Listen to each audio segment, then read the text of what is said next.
Very good. Well, welcome everybody to the April 19th meeting of the Temple Terrace City Council. We have a very special meeting tonight. It's particularly the beginning of it. We have many very special people with us tonight. And in fact, some who were invited that may not yet be here, but those that are here, we have a whole group of special people. So if you would please stand with me for the invocation and the pledge. Lord, we thank you for the opportunity to come together tonight. We ask your blessings upon our meeting and upon our community. We pray especially that you watch over and protect the people of Ukraine.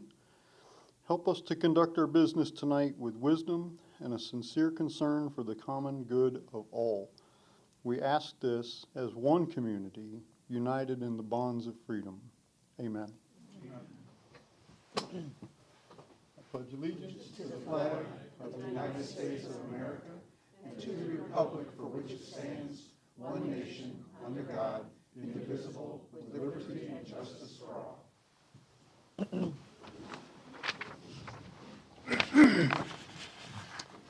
So as I mentioned, we have quite a few very special people with us tonight, and this is not in the order of importance. This is just, we have to do this one at a time. So the first thing we'd like to do, and this is perhaps kind of cover a lot of ground in one day, but as everybody who lives in Temple Terrace knows, we have many faiths, traditions, and many cultures that live within our city, which is one of the things that makes our city an amazing place to live and to work. And so we have, first of all, a certificate of recognition for the Jewish holiday of Passover, but I don't see the rabbi here yet tonight.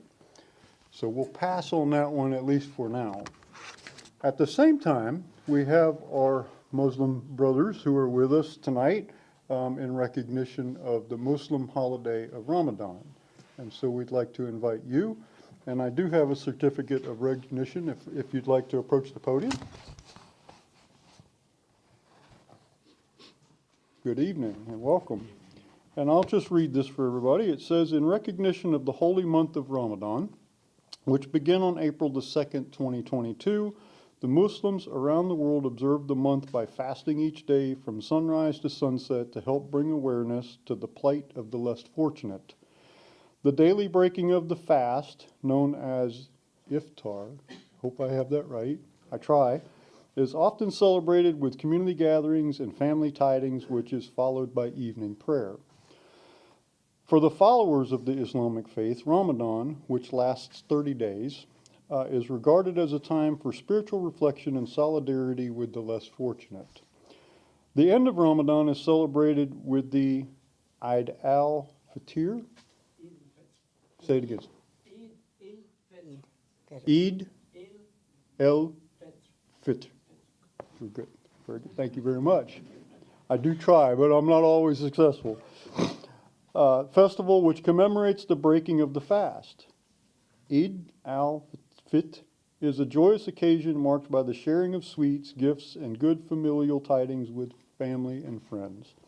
In recognition of the month of Ramadan and the Eid al-Fitr, why couldn't you say this one the 3 times the one I could say, right?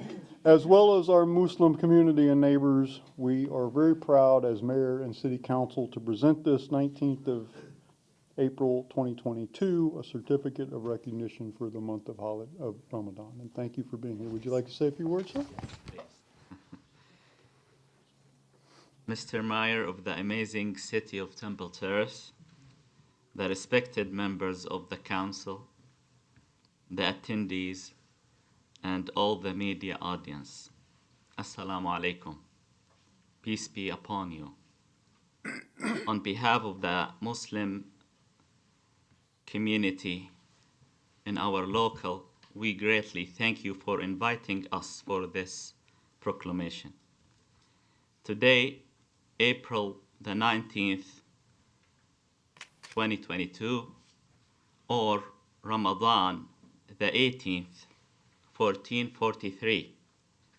The Muslims' month of Ramadan this year is the timing for both the Christian Easter and the Jewish Passover. However, It is unfortunate that these Abrahamic religions call for peace and the best of manners and the best of behavior among human and the environment.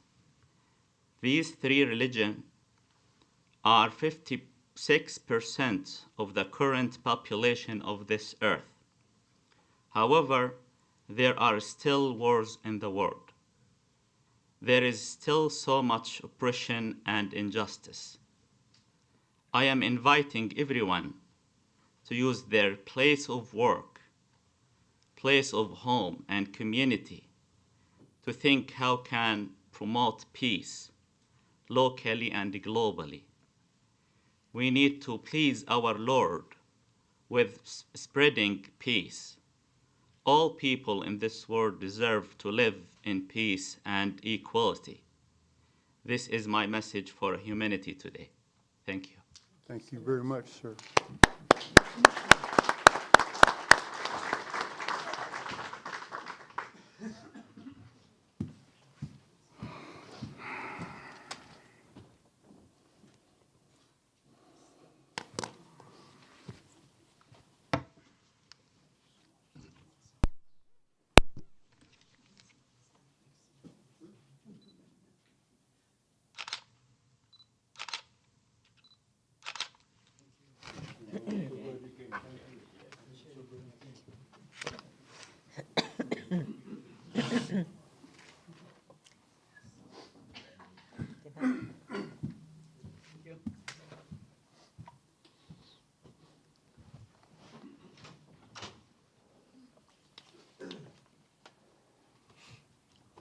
Next, we'd like to honor Mr. Ron Smith. Ron, would you like to come up?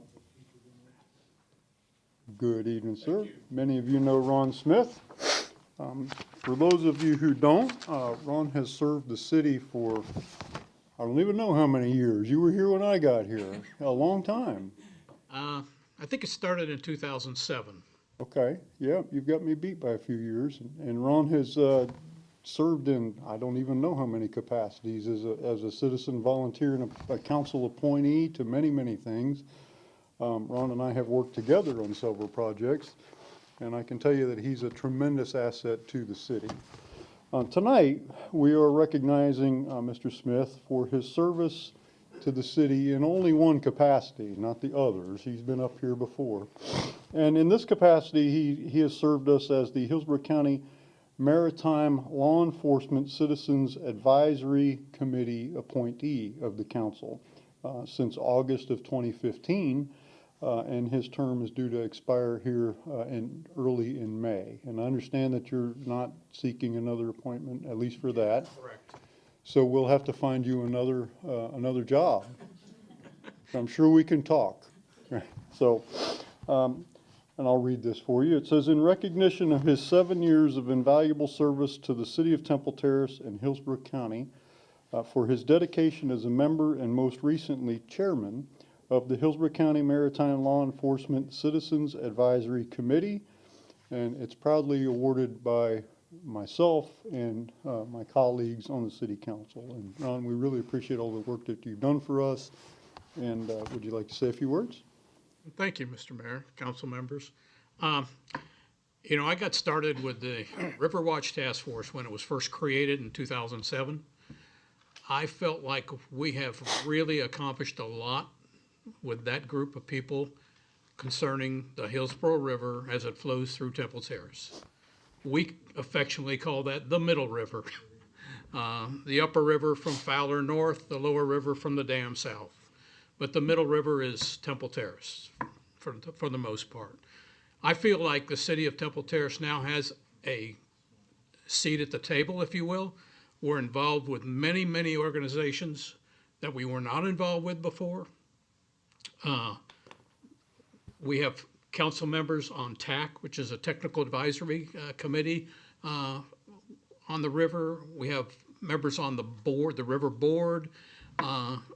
We have a lot of involvement where we never had before, and I think it's the task force that started all that, and that was started in 2007. And then I was appointed to the Marine Agency, which has been an interesting position. There are members there from the Hillsborough County Sheriff's, the Tampa Police Department, the Temple Terrace Police Department, the Coast Guard, the Fish and Wildlife Committee, and the Marine Safety Board. We meet once a quarter and discuss a variety of things. I've been fortunate enough to go on a ride-along with a couple of those agencies. That has been very interesting. Opened my eyes to a lot of things, especially in the South Hillsborough area where there's a lot of manatee zones and things that we don't face here in Temple Terrace, but they're still important to our overall environment. So I've been proud to be part of that organization, to work with the City of Temple Terrace for many years. I appreciate the opportunity, and now I look forward to retirement. Thank you.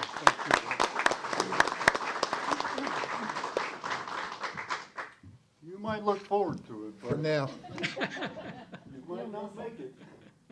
We have your number. You know where to find you. I know. I'm not far away. Absolutely.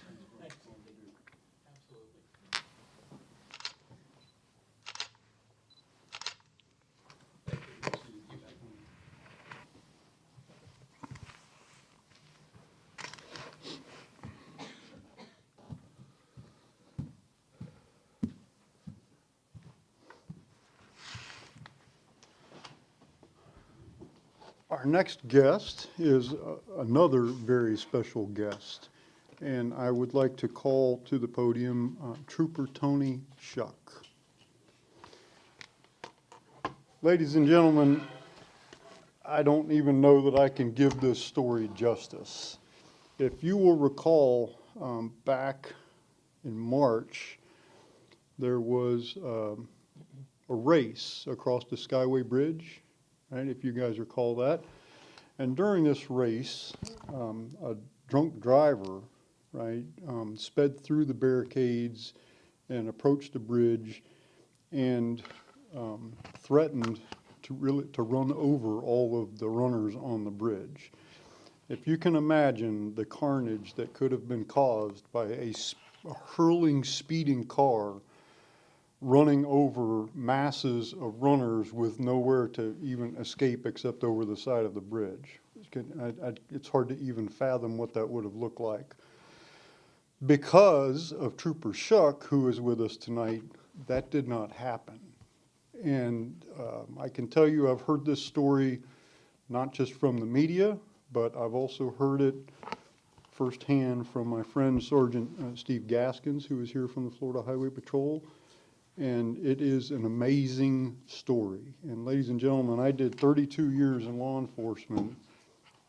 This trooper is my hero.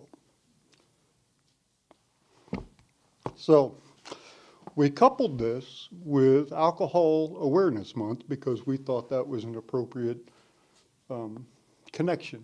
And so we've invited Trooper Shuck, who I never thought in a million years would come. This trooper, ladies and gentlemen, is getting invitations from all over the United States. I mean, she's rather popular. And so I never thought in a million years that she would come here. And so I'd like to read this, but then I have a little more. So this is a proclamation from the City Council, the City of Temple Terrace. It says, whereas April is recognized nationally as Alcohol Awareness Month, which brings attention to the danger of drinking and driving. And whereas the City of Temple Terrace recognizes the efforts of law enforcement and anti-drug and drunk driving organizations that promote safety on local and state highways. And whereas in 2021, more than 62 fatalities occurred in Hillsborough County, including one death in the City of Temple Terrace as a result of impaired driving. While more than 132 fatalities occurred in the Tampa Bay region. Let that sink in, folks, 132 just in Tampa Bay. Totally preventable. Whereas last month, during the Skyway 10K Marathon, Florida Highway Patrol Trooper Tony Shuck protected the more than 7,000 participants from injury or death by placing her vehicle in the path of a DUI driver who failed to stop at roadblocks, resulting in a head-on collision between the two vehicles. Head-on, high speed. This trooper had 2 minutes to think about this decision before she did it. 2 minutes. This was not a split-second decision. This was amazing. Whereas we extend dutiful respect and humble gratitude to Trooper Shuck placing herself in harm's way, as well as sincere wishes for a continued recovery. And whereas the City of Temple Terrace lauds the heroism of Florida Highway Patrol Trooper Tony Shuck for her selfless actions on March 6, 2022, as well as her 26 years of service to the state of Florida. And whereas the City of Temple Terrace seeks to prevent the senseless tragedy and grief that result from drunk driving, now therefore I, Andrew Ross, by the virtue of the authority vested in me as the mayor of the City of Temple Terrace, Florida, do hereby proclaim April 2022 and April in each subsequent year Alcohol Awareness Month in honor of Trooper Tony Shuck.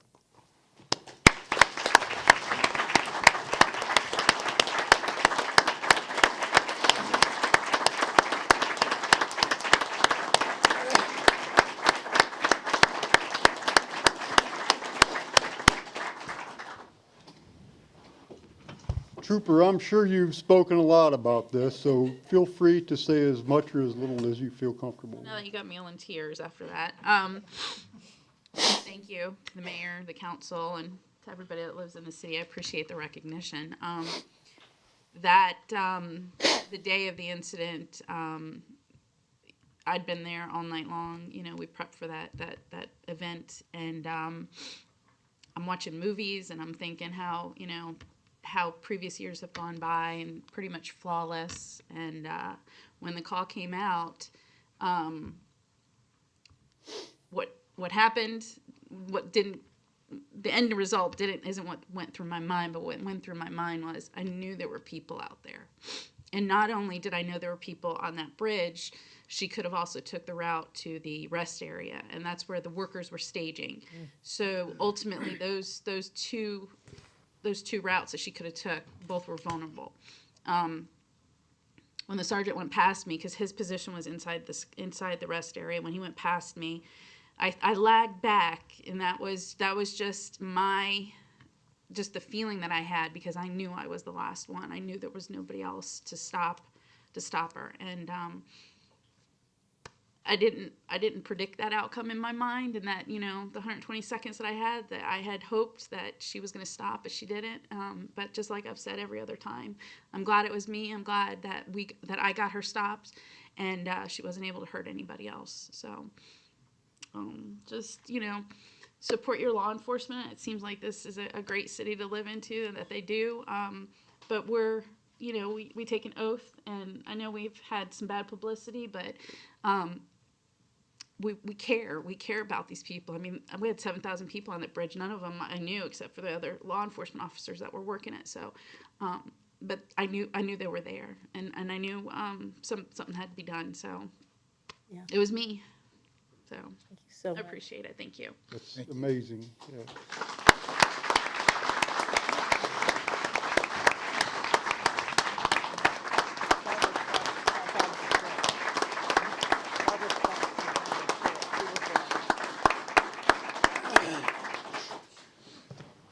So, Trooper, we have some people here who are especially grateful that you're around, and we have some Temple Terrace residents who were on that bridge and whose lives you saved. So that's what gets me, is when I get the letters from the family, and then I get the letters from the kids.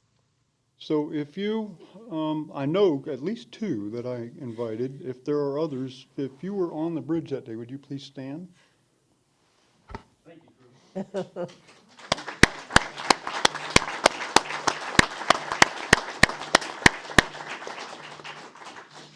Ladies and gentlemen, those are 3 people out of 7,000. Who knows how many of them would have even not been here tonight. So why don't we do this? Why don't we let me give the trooper her proclamation? We'll get a photo of that. And then why don't we get a photo with command staff. I see Troopers Captain is here, along with the people from the bridge and the council, right? So we'll get a big one after the first one. How's that? Okay. Thank you for honoring us by coming. Oh, absolutely. Yeah, it's hard to say no, but you have to, unfortunately. I knew I'd get Steve. Yeah, yeah. Thank you so much.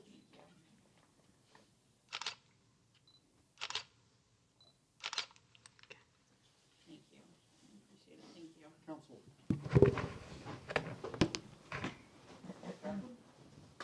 Sorry?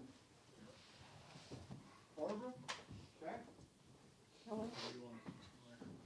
Anywhere? I don't know. She's in charge of picture taking. I think you should be with your trooper.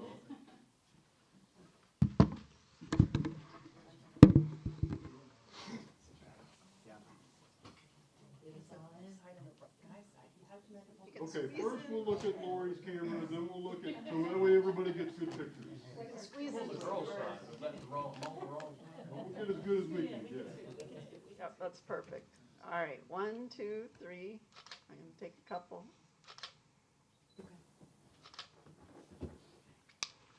Okay.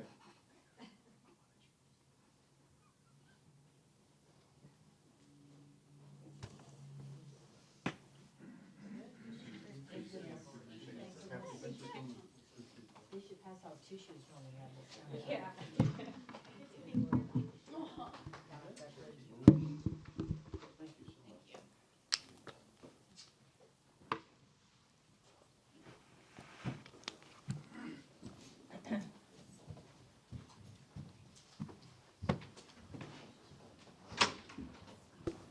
Now you got us all crying now. Huh? I say you have us all crying. I know. Now, if we were smart, we'd conclude the meeting now. Come back tomorrow night to do the rest of the stuff.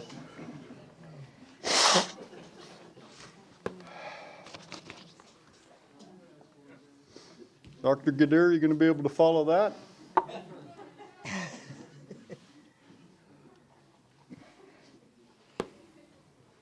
Very good. Thank you, ladies and gentlemen, for your patience with that. That was obviously a very special thing to do, so thank you. Next presentation, we're not done with the excitement yet. We have a presentation, we try to do this about annually, but we have a presentation now from the American Red Cross.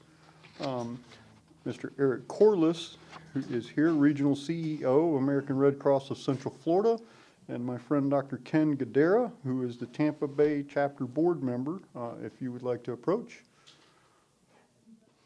Welcome back. Good evening. Thank you. Good evening, Mayor and council members. Thank you for the opportunity to give you an update. And do you have a slide to present? Yes. Yep. There we go.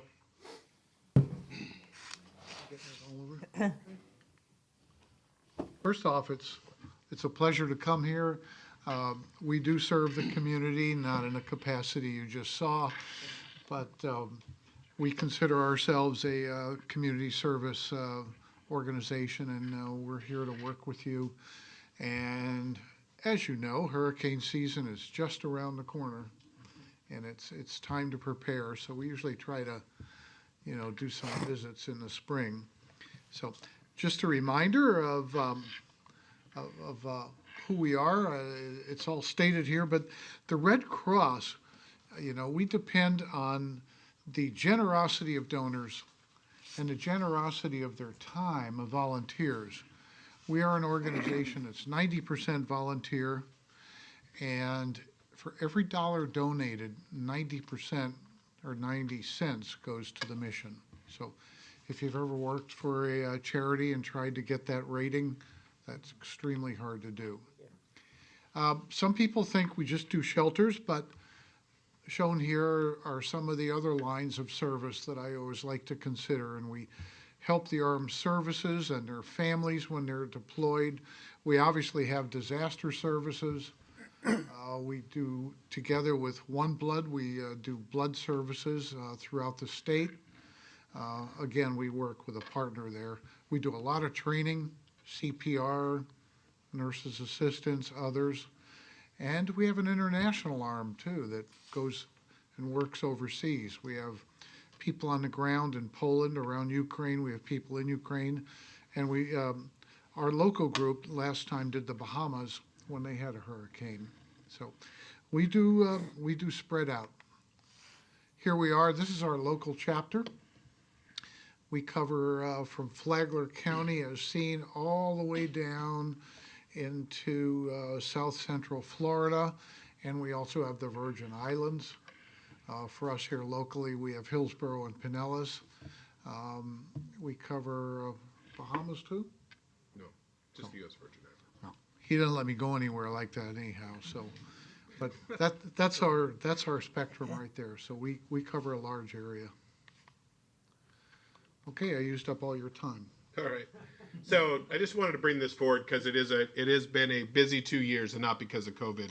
But this slide came from NOAA.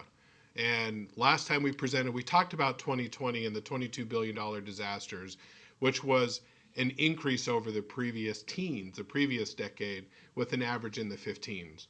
And what we saw in 2021 was a similarly busy disaster year, a little slower. But what we're seeing is the intensity, the frequency, and the impact of these disasters are substantial. So what we know is important is individual preparedness, and we're going to talk about that. But also, before I move ahead on this, is what's different.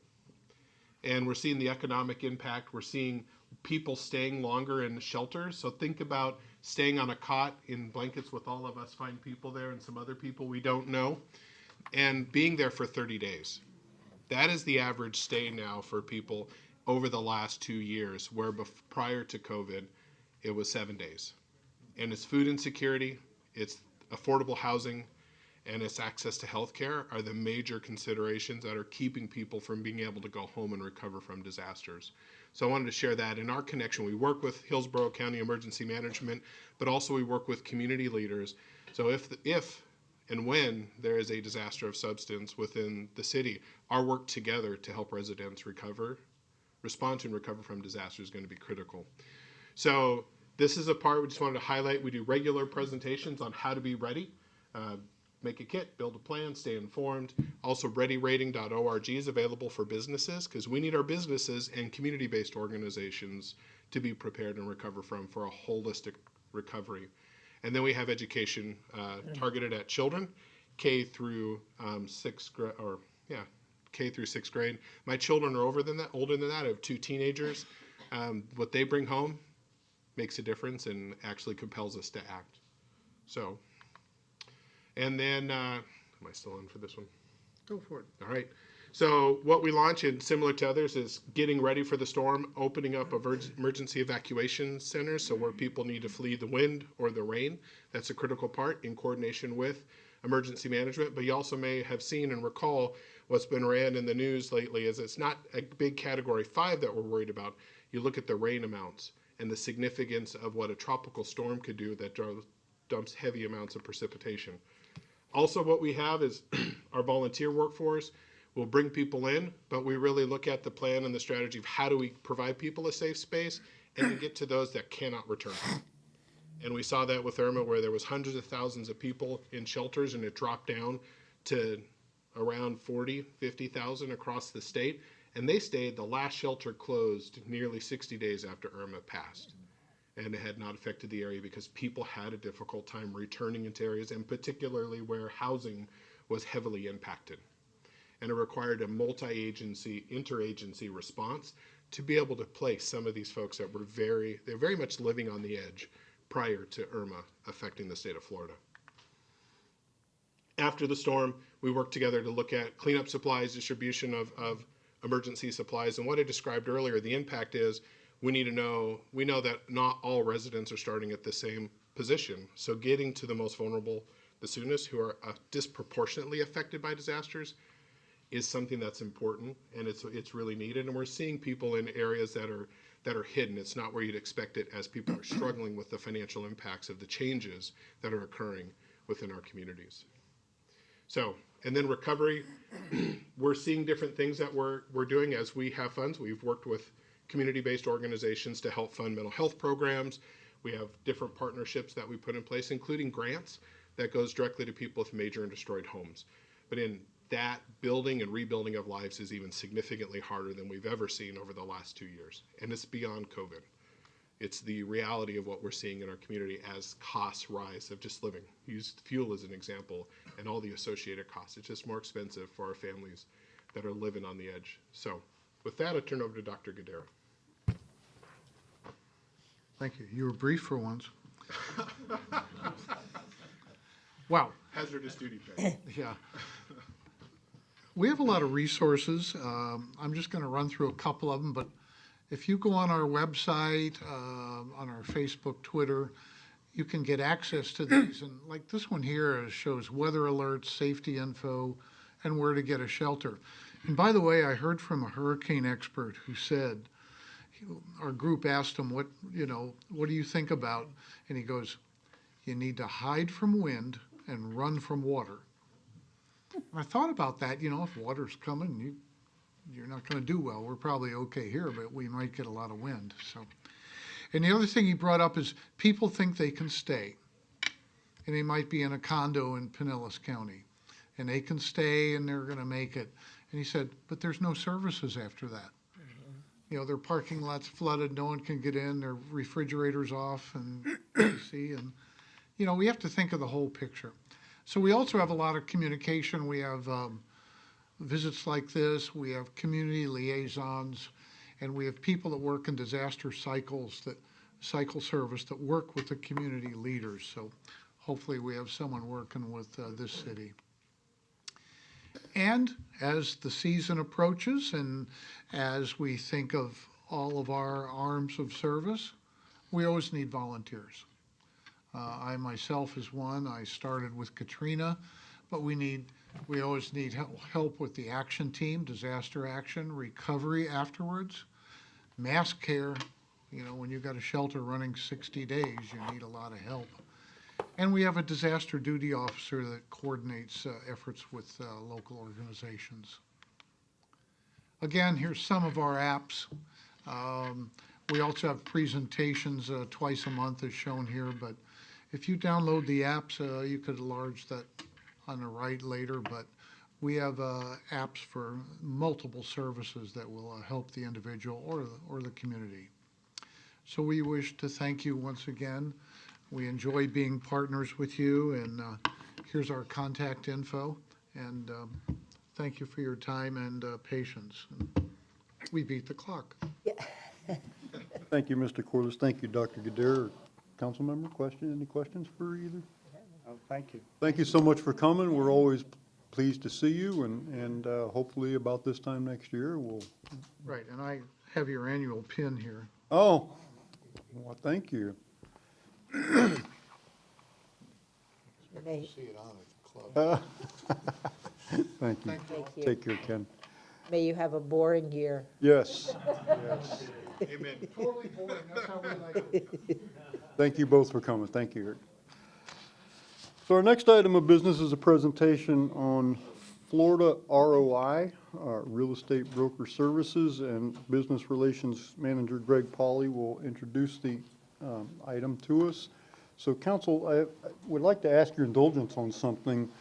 Originally, the agenda was set up to have this presentation, and then later at the end of the meeting, we'd bring this up for discussion and council decision on what to do. With your indulgence, I'd like to just knock this out, and if we have this going on, I'd like to just have the discussion while everybody's here, not make them sit around and wait an hour, and then if that's okay with you. Okay, great, all yours. Thank you, Mr. Mayor. Good evening, members, Mr. Mayor. Before I bring up the presenter this evening, I'd like to spend just a moment and give you a quick background on the process we went through. This process follows an agreement with a previous brokerage. In 2017, the city entered into an agreement with Cushman & Wakefield Brokerage to provide real estate broker services to oversee the sale of city-owned properties in the Temple Terrace redevelopment area. The term of that agreement was subsequently extended on 2 occasions and ultimately expiring on the 28th of February of this year. Following the expiration of the city's agreement with Cushman and Wakefield, staff published RFQ 22003, soliciting qualifications for brokers seeking to represent the city. The RFQ was published on March 9th, 2022, and resulted in responses from two firms, Florida ROI and CBRE. The responses were evaluated by a three-person committee, including Dr. Spina, Mr. David Pogorlich, and myself. The committee found that both respondents were qualified and capable of meeting the city's requirements and needs. The respondents were then subsequently invited to deliver a presentation before this council here at tonight's meeting. Mr. Eric Odom, managing broker for the Florida ROI Commercial Property Brokerage, responded to my invitation and is here tonight to deliver a presentation on his services and how his services can benefit our city. The second respondent, Mr. Jason Sasser of CBRE, did not respond to my invitation. After repeated attempts to contact Mr. Sasser, his managing director did contact me and withdraw from the process, citing staffing changes in their office. They would not be able to satisfy our requirements. So that is the background on tonight's presentation. And at this time, I would like to call to the podium Mr. Eric Odom of Florida ROI.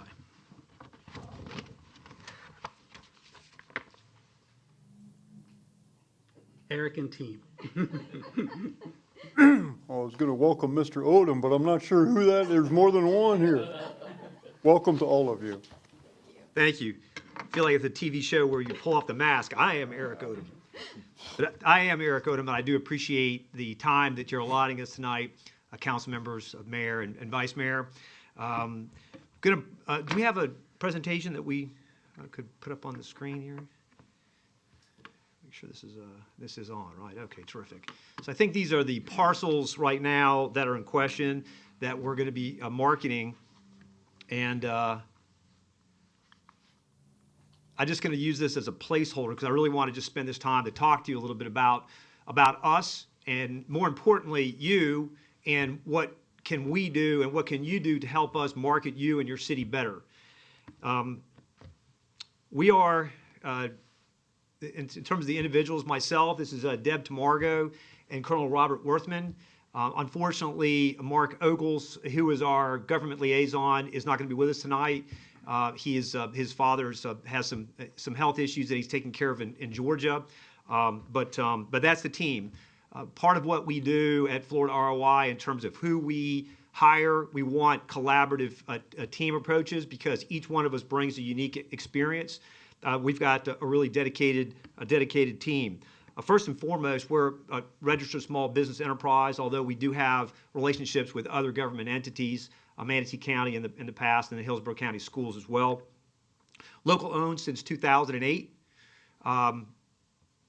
We're also a member of national network TCN Worldwide, which we have 200-something offices around the world, which allows us to have that worldwide reach that is unusual for a firm of our size. Being in Temple Terrace, you guys are important to us. We're a local firm, and we want to see, we get energized by activities that help our community look good and make it more livable and workable. One of the things we saw, we started doing research, is that you guys have hired and been dedicated to walkability and trying to increase the quality of life in your community, and that really jazzed us. And so that was one of the things that stood out and said we really want a part of this too, because this is something that we believe in as well. We recruit members that want to participate as a team, and I think that it's probably best to introduce some of the team now because I think we've got a great group with us. On my left here is Deb Tamargo. Some of you might already know Deb. She's understated, I think, and if some of you would know her, and she's a pioneer for women in commercial real estate in this community. She really was a dominant force in community real estate for over 30 years, and she knows land development inside and out. And I'm really proud to have her as a member of the team. And Deb, you want to say a few words about your relationship with USF and Temple Terrace? Well, when Eric first talked to me about the possibility of doing this, I was very excited and I urged him, yes, let's do it. I love Temple Terrace. And not just because I'm a USF grad and I've stayed connected, as Barbara can tell you, for God knows how many years, and Moffitt Hospital, and your own public service system also that I worked alongside of, and many of the health issues, the healthy community issues that I worked with. But more so, I was excited because I know the people of Temple Terrace, and what I saw here tonight shows two of our team members exactly why, and that is because you care about your community, you show you care about your community, people participate together, and that makes us do a better job for you. Yes, we have the talent, we have the expertise, we have the relationships with the right developers, but more so we want to exercise the same integrity and caring for this community that you do. Thank you, Deborah. And then on my right, we have Colonel Robert Worthman. He's a West Point grad and has more than 36 years in the U.S. Army. He came to us recently, and he is going to be our boots on the ground as part of the team. He's going to be doing a lot of the heavy lifting, and we're really happy to have the Colonel. He's had over 8 years in real estate experience. And so, Colonel, if you just say a few things about the community. Yeah, they tossed me out of the Army, and I had to go to real estate, so. But anyway, thank you, Eric, and wonderful to meet you, Mr. Mayor and council members.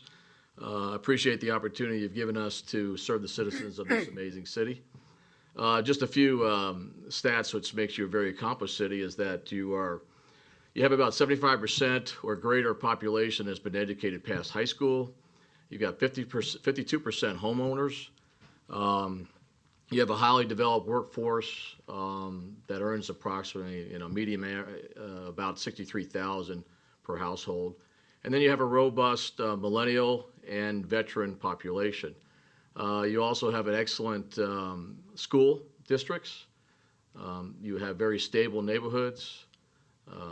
You have a very, what should I say, as we saw here tonight, accessible and responsive local government.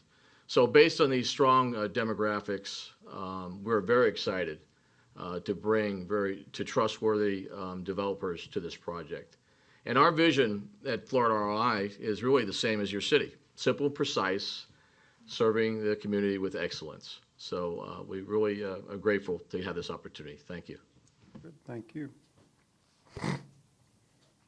Thank you, Colonel. So now a little bit about you, and what I hope that we might have a few moments of afterwards to interact a little bit, that you can tell us a little bit about what you believe you'd like to see and would you like to do with those parcels.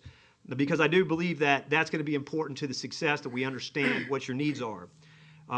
Everybody's on the same page here. We want success just as you do, and you want your community to be a showcase, and that area to be a showcase for the city.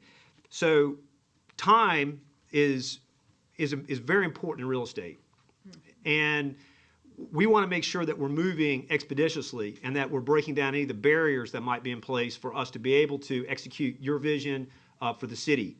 And so what we want to make sure is that when we're putting data out, we're putting the listings out, that we're also providing all the information possible for developers to be able to make a decision expeditiously, and that we can move on. What happens over time as things are listed, you start having some loss of confidence with the developer community that the deal can actually get done. So I would like to get a little bit a better idea from you folks in terms of your time frame and what sort of standards you might have set up to make sure that items that are brought to the council are acted on.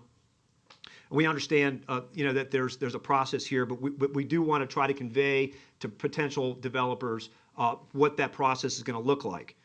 One thing that we're unaware of, because this is your profession, not ours, is incentives. I don't know if there's any incentives that are available, but we would like to be able to explore those opportunities, whether it be tax holidays or other items that might stimulate a developer to want to be the straw that breaks the camel's back, to want to make them want to come over and do the project that you want to do. Architectural requirements, I know that what you guys have developed in the parcel there is terrific, and we want to make sure that we're in line with that. So it's trying to get those those elements of the architectural to our potential clients and prospects that would be buyers and developers. And so we want to make sure that we've got all that information as well. And finally, we talked. I understand that you guys have just hired a firm to discuss walkability. We want to understand and have access if you have any engineering reports and data for us on each one of the parcels, whether it be geotechnical or I know the residential property. What are the allowable uses in terms of how many residential properties can we build on that? And there might be some other ideas that you've explored outside of just residential to be able to use highest and best for that parcel. So if you have any engineering reports that have been done on that, that would be greatly appreciated if you could share that with us. Well, in summary, we're excited about this assignment. And if we're awarded, we would like to address the handful of items that we've brought up to help us help you to create your vision. And at this point, I've in the shortest amount of time possible. This time, I think that's the end of our presentation, unless the Colonel or Deb has something to add. And if you'd like to have an interaction, I'd welcome that too. We do, Mr. Odom. Prior to the council member questions and discussion, however, it's pretty customary if it's an item that we're poised to take action on, that we allow public comment first. Sure. So we'll open it up briefly for public comment, and then we would, I'm sure, have some questions and discussion for you. So are there members of the public who wish to comment on this item? And what typically happens is as soon as you get comfortably seated, nobody comes up. That's right. All right, once more, are there members of the public who wish to comment on this item? Okay, seeing none. Council member questions. I do have a few. I'm sure you folks probably do too. So I feel like I'm playing as soon as you get seated, it's always, council members, questions? No questions. Why don't you go? You have Go ahead. it. Yeah, you start us off. We'll see what we can. Okay. So we've had a couple of, I've got my theories, but I want to hear yours. I know mine, and I'm not a real estate broker. So what do you think our city could do differently than we've been doing the past couple of years to get this property developed? Deb, you want to try to address that? I think one of them is really a better understanding between your brokerage and your council as to what kind of trends, what kind of atmosphere do you want to create? We know the walkability. We've read the strategic plan. We understand that aspect. We understand the aspects of Temple Terrace that are important to developers, your public safety, your community spirit, and so forth. But we need to drill deeper onto that. And also one other thing, and Eric alluded to this somewhat, is timing. Once we submit an offer, developers, and particularly in today's market, they want rapid answers. So knowing your timeline, knowing what it is exactly. So with the 3 parcels, okay, this is commercial, it's retail, this may be a standalone, and this is some type of residential. But fine-tuning that to the details so that we are not wasting time, your time, or a developer's time. We need to be very straightforward. Developers, builders like things simple and precise. So, Ms. Tamargo, a follow-up question to that. If we negotiate a contract with you guys, assuming that my council members support this idea, I think it would be beneficial for your group and us and our city manager and our business development director to have a workshop. Now, as you know, we can only meet in the sunshine, but we're not doing anything secret. But I'd like to have a sit down with all of us and your team rather than us. Mr. Pauly knows it forwards and backwards, but I'd rather you hear, when each of the council members speaks to this, you'll hear something a little different from each of us than if you hear it from me or from, Mr. Pauly. So would that be something? We certainly concur, and we like such. So I do have another question, and I'm not sure who's best to answer this. Mr. Odom, you can help me. So we have had discussions about framing incentives and deals. We've had several discussions publicly about that. And I think, from my perspective, I'm not a real estate agent, but from my perspective, one of the things that we haven't done as well as we maybe could is for us to establish what it is we really want, a little more specifically, and what it is we're willing to do to get that, rather than waiting for somebody to just walk through the door with it.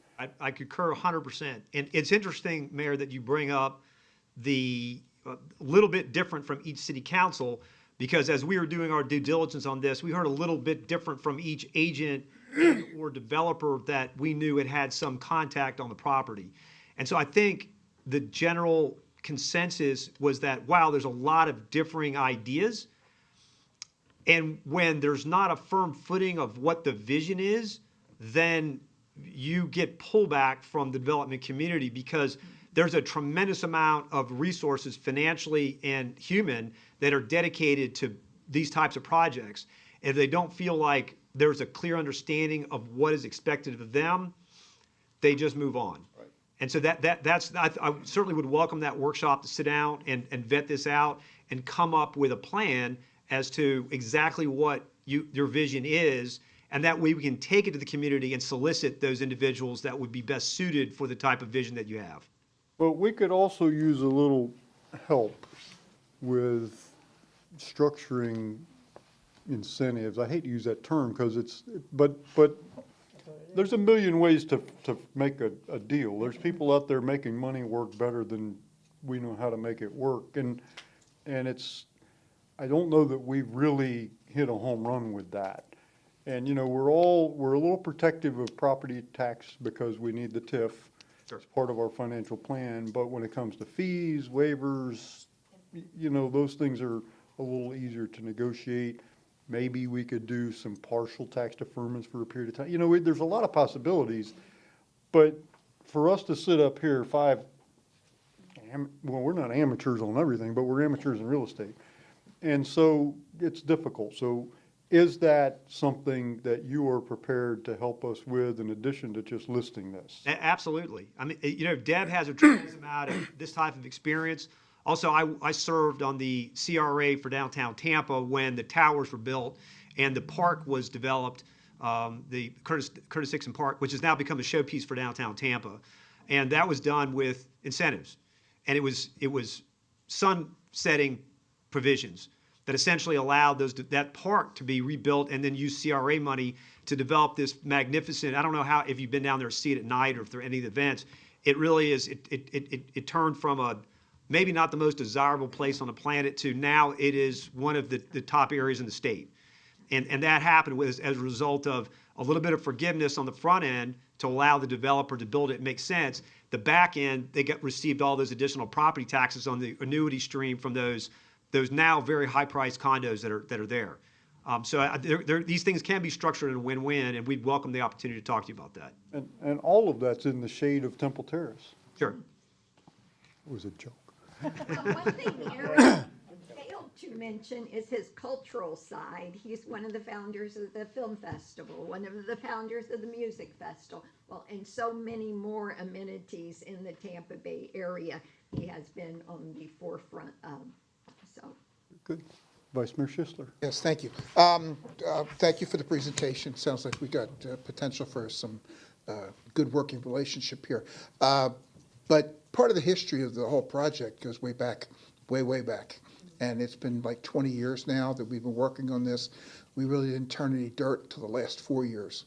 So, we've had every possible permutation of what we want to build down there. We had charrettes where everybody got together and decided what they wanted, and it morphed from this to that and everything else. And we've gone from leave it as a green space and then just work our way through it to high density, multi-use buildings that would pay off with TIF in 2 years. So we've run the whole gamut, but we have a setting down there, an infrastructure now that gives the type of setting that we're looking for, that we're looking at. I don't know the percentage of the development, but, you know, we have the Waverly Apartments, we have the shops on Bertha Palmer Drive, and so forth, the Enigmas a little bit south of Chicago. So we kind of have a set feel that we're moving towards. But one of my questions to you would be, what's the market looking like? You know, at one point in time, prior to 2008, we talked about it. We wanted retail on the bottom and apartments on top, or, you know, residential on top. But there wasn't a builder on the planet that was willing to move forward with that. So we had to morph, and we had to come up with a different plan. Now we're talking real estate, residential in the back, commercial in the front, but on 56th Street.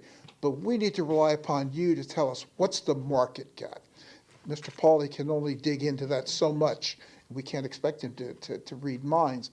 But you guys are the pros from Dover, and we need you to tell us what's out there, you know? And I know you need guidance from us, and I agree with the workshop concept.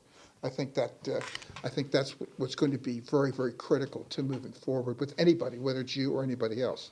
It really wasn't a question. I apologize. No, that's, But, I mean, it's good it's- to vet that, because for us, from our perspective, being able to sit down and spitball with you guys, and we can provide our knowledge of what we think, but we also have to understand how it fits into what you guys as a team want as well. And that's going to take a give and take, where it's a lot deeper than the time would permit tonight. Right. And give us an opportunity to see, you know, well, who are we talking with? What are your strengths? What are your potential weaknesses? And what can we bring to the table? What are you going to bring to the table? And it'll be a better back and forth, I think. So. Agreed. And I'll stop there. Council members, other questions? Councilmember Donahue. Mine's more of a comment as well, is that sometimes what looks like a waste of money, let's look at Eulaley's Park, all that, okay. You know, people are like, you must be kidding, you're wasting all that property, you're gonna turn it into a park, into a green space. And then, because of that green space and the building, it's now turned into a very high profit area. So I think you keep hearing from us over and over, we're looking for a reason for people to go down there. Unless you live there right now, few shops, grocery store, but now there will be homeowners who are living in that space, and we want other people to come there to enjoy. So we're looking for a center, something that will be an attractor, and that will take us from one end of the plaza onto the other end. So we have to figure out where does that connector? And I guess what I'm saying is, don't be afraid to bring us something that seems like it's futuristic, because that's exactly what they did down in downtown Tampa, and look what it did for them. So we don't want to go that big. We don't have that much space, but we would really like for people to have a reason to come here besides the new ice cream shop, you know, and a restaurant and a Starbucks. You know, it needs to be more than that. Something unique to our area. Understood. And it's interesting, you know, in terms of that you bring that up, something unique. I was made an impression on me when I was 23-year-old out of college. I sat at a Merrill meeting with Dick Greco and Dave Fisher from St. Pete, and they had a particularly contentious debate over what should happen in the inner cities, downtown St. Pete and downtown Tampa. Dave Fisher wanted green space, and Dick says that's just wasted money because you have tax revenue coming in. We want to pave everything over. Well, guess who lives in St. Pete now? Dick Greco. Yeah. And so these sorts of things that we understand the vision behind that. Certainly I was a part of what happened with the development of Curtis Hickson Park, serving on the CRE Council. I understand working inside of those environments, and I'm very curious, and again, it's outside of the scope of tonight because we'd be here for 2 hours, but I'm very interested to hear about the river space, because that's one space you look at and you say, this could really be something special, and there's a way that we could have enough land there to make something that somebody really wants. You're somewhat limited in terms of the zoning that's there now, but you could still see some sort of residential and park environment that could be attractive to people to come down to. Councilmember Abel, I don't have questions, but I'm ready for discussion. are there other questions? I have a question I'll from go to Councilman- somebody, I don't think it's you Councilmember guys. Chambers. Procedural, if we accept Florida ROI now, then we authorize the city, later on or just after the authorization to enter into an agreement?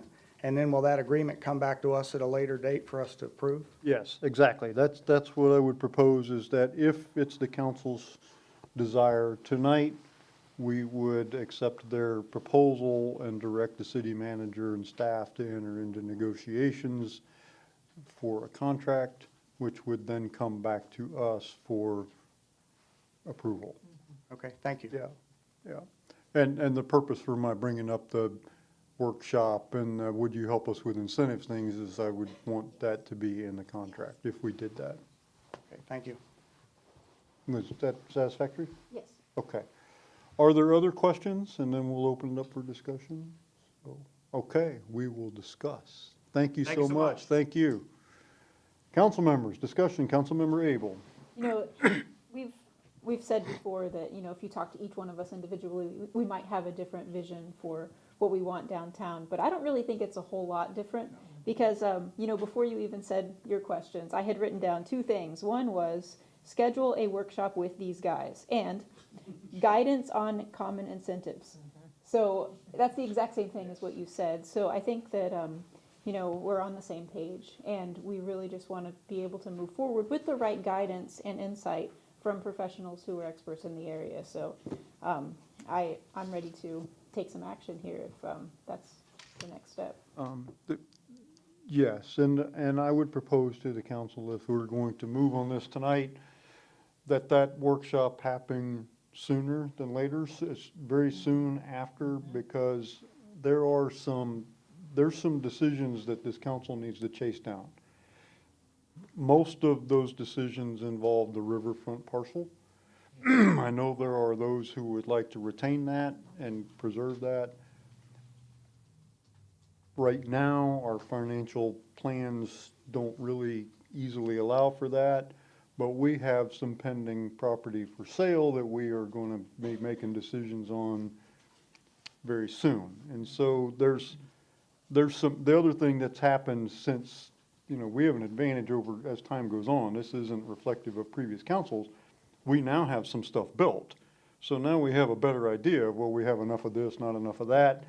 We need 15 more of these. We need something, so we have, as this thing goes, we have a little better idea. So I would suggest that workshop happens sooner so they don't go out and clear the wrong forest.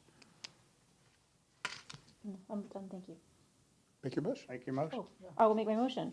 I move to, move forward with creating a contract with this company. Is that the direction? Are you motioning that the city manager enter into negotiations with ROI? Yes. Second. We have a motion and a second. Is there discussion on the motion? Seeing none, all those in favor signify with aye. Aye. Aye. Any opposed? No nays? We hope to see you very soon. Absolutely, thank you. Very good, thank you. Good presentation. Next item is another pleasant, we have a lot of pleasant stuff going on tonight. This is unusual. We are making appointments to the newly created Bicycle Pedestrian Advisory Committee.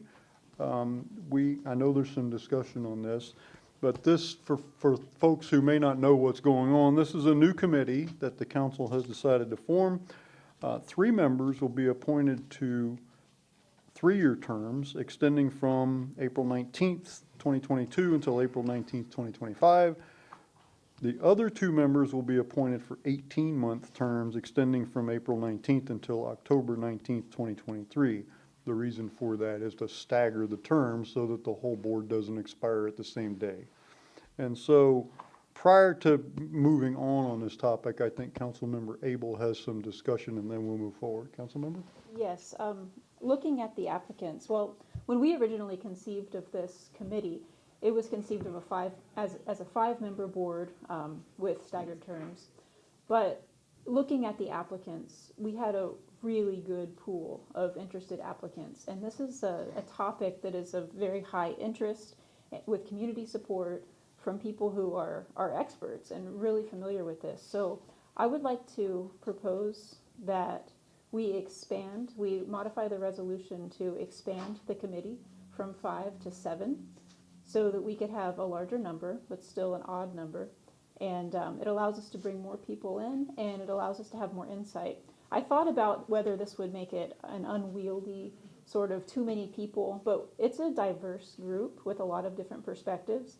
And I think that, it really boils down to what we want for our community, and that's a really strong pedestrian and cyclist support group. So I'd like to move that we expand this to a 7-member committee. Okay, so we have a motion, I believe, a motion to expand the committee from 5 members to 7. Is there a second on the motion? Second. Discussion on the motion. Is this one of those committees that would have alternates?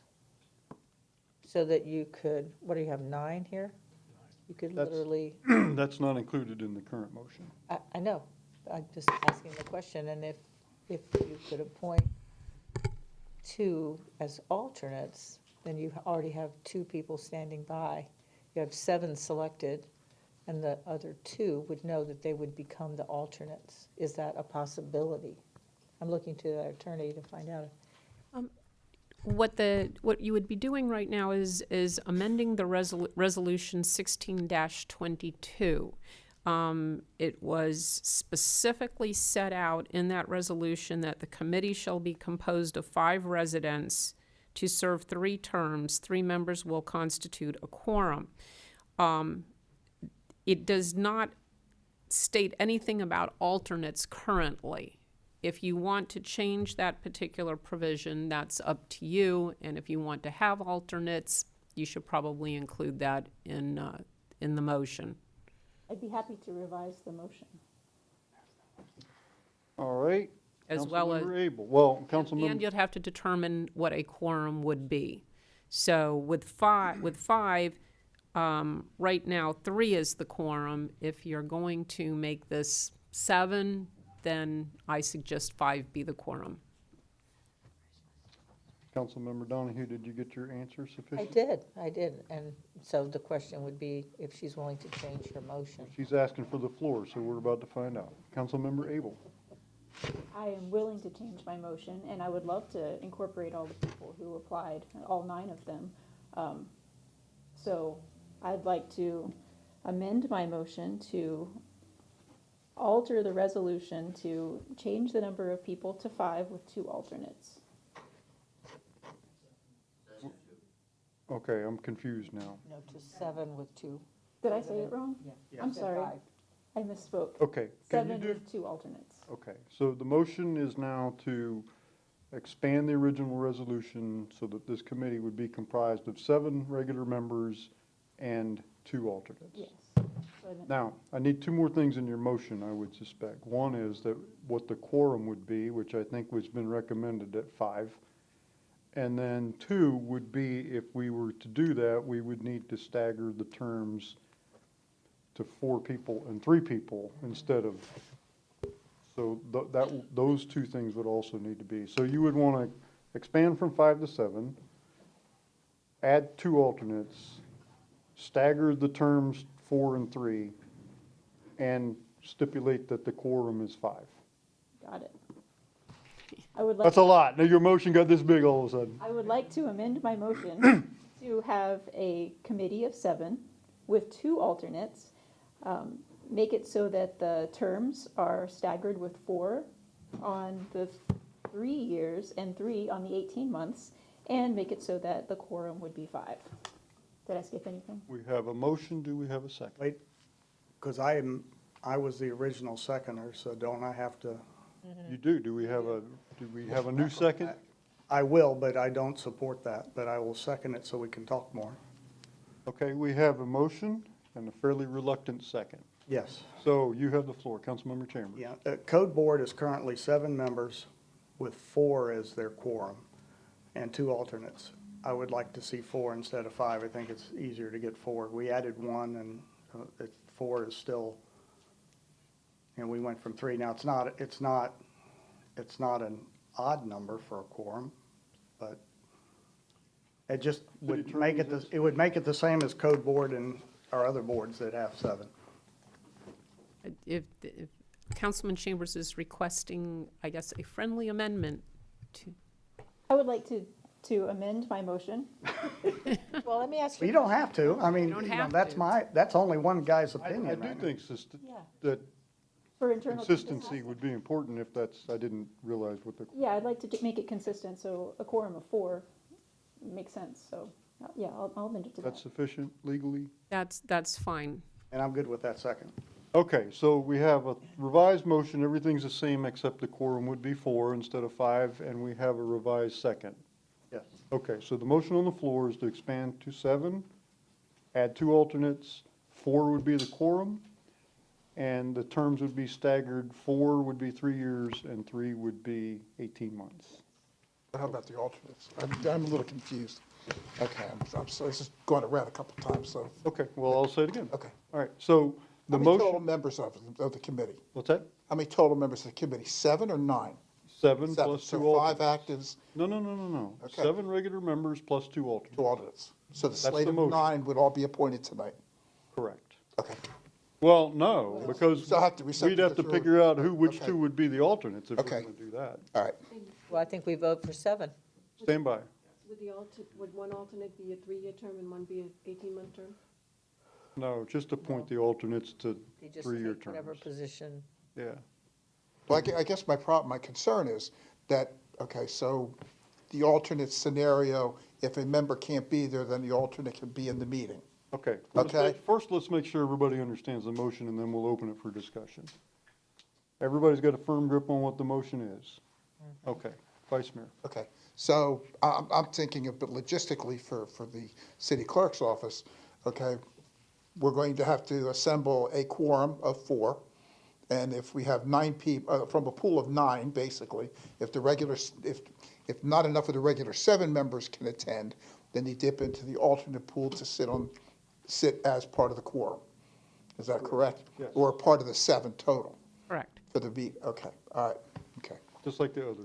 Well, I just want to make sure, because it was a little confusing. I want to make sure I understood it before I went any further. It sounds to me like you do. Is that other discussion on the motion? I do have a couple things, and this would not be my choice for a couple of reasons. I've been on a lot of city, well, not a lot, I've been on a few city boards, not to sound like I've been on dozens, I've been on a few. It gets, as you said, you thought about this, it gets a little unwieldy when you have a lot, and you have 7 regular members. Very often, the 2 alternates will show up also, just because they're interested and dedicated to the cause. Now you've got a room full of 9 people plus you, plus the clerk, plus whatever staff you might want there to make a presentation or ask questions of. So you've got potentially 10, 11, maybe 12 people in the room. Your meetings are gonna go on forever, because everybody's gonna have something to say on every little topic, and it's not that they're not good, it's that there's just a lot.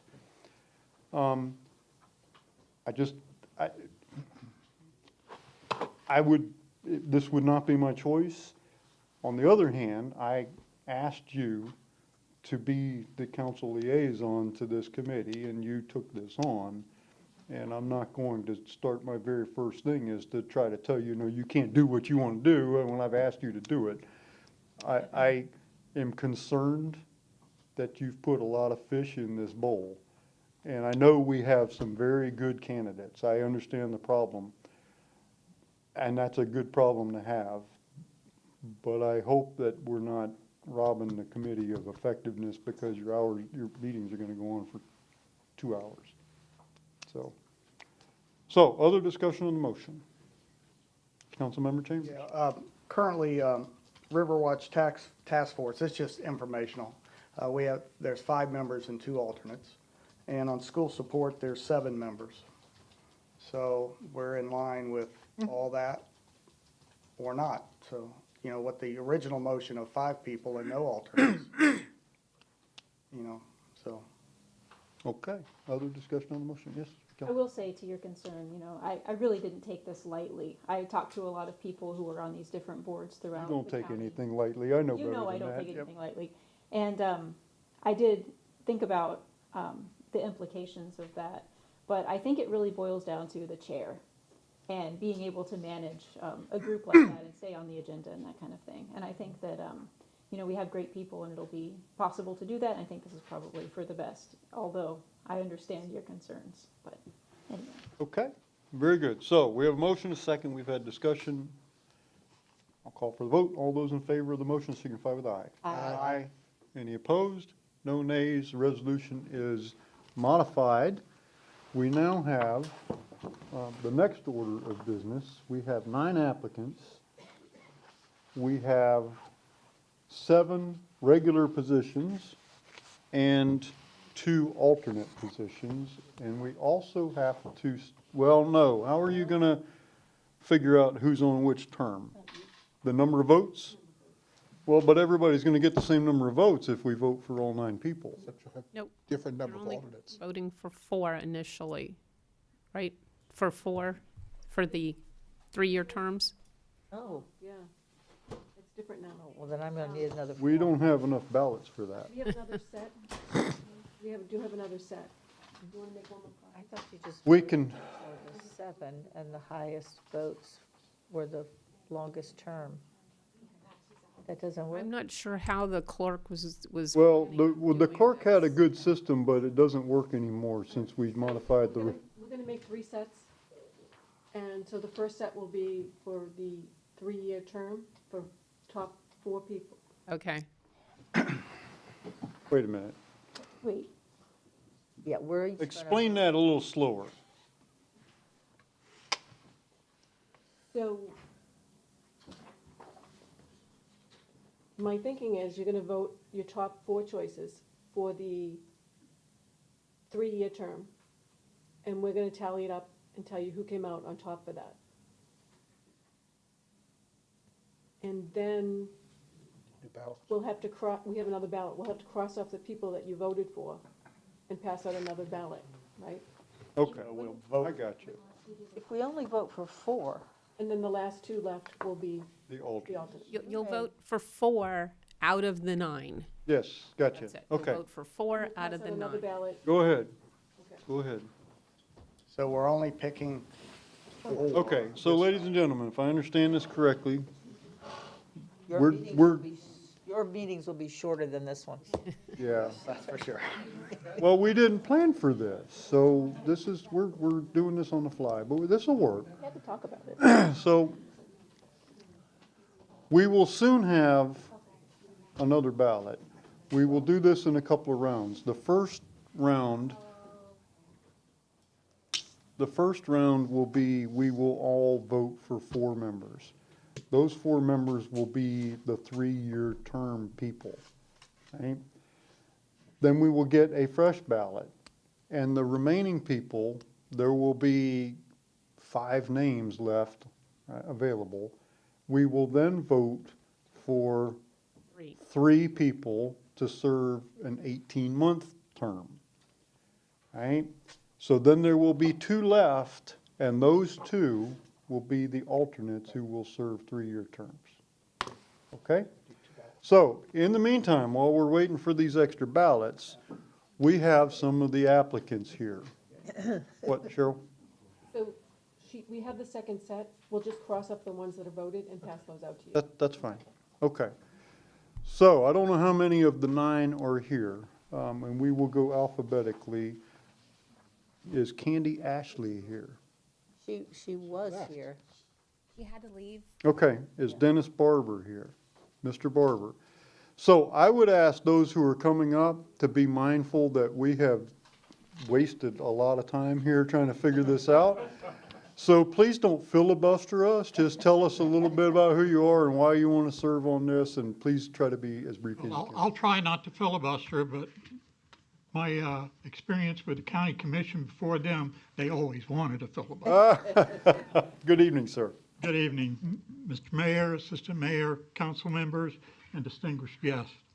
My name is Dennis Barber, better known as Buzz Barber when I worked with the county. And I just wanted to make a few minutes to put a face with an application. I'm applying for the position on the Bike and Ped Advisory Committee. 10 years ago, I retired as a General Manager 3 with Hillsborough County Public Works, Traffic Services, Safety Programs. The programs I managed were bicycle safety, pedestrian safety, residential traffic calming, neighborhood traffic calming. Those two were known as speed hump programs by everybody. Neighborhood street lighting, school zone safety, and senior zone safety. Needless to say, my team was a little bit busy. We had 2 programs awarded best practices by FDOT, the School Zone Safety Program and the Bike and Pedestrian Safety Program. We won a national award from the National Transportation Safety Department for the senior zone. You see it in front of up here on Fowler Avenue and another one out on Waters. All that is to say, I'm here to offer you the experience and knowledge back to the community if you want it. And if there are no questions, I thank you for this chance to continue to serve my community. Thank you, Mr. Barber. Thank you very much. Peter Davitt here. Peter Davitt. Gina D'Angelo, I see that she's here. Good evening, ma'am.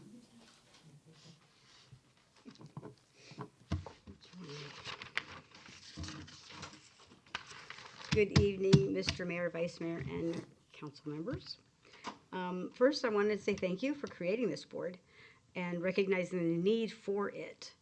I have lived and worked here in Temple Terrace since 2007, and I work on Boulder Parkway. I bike to work from time to time, and the only street that has a bike path is River Hills Drive.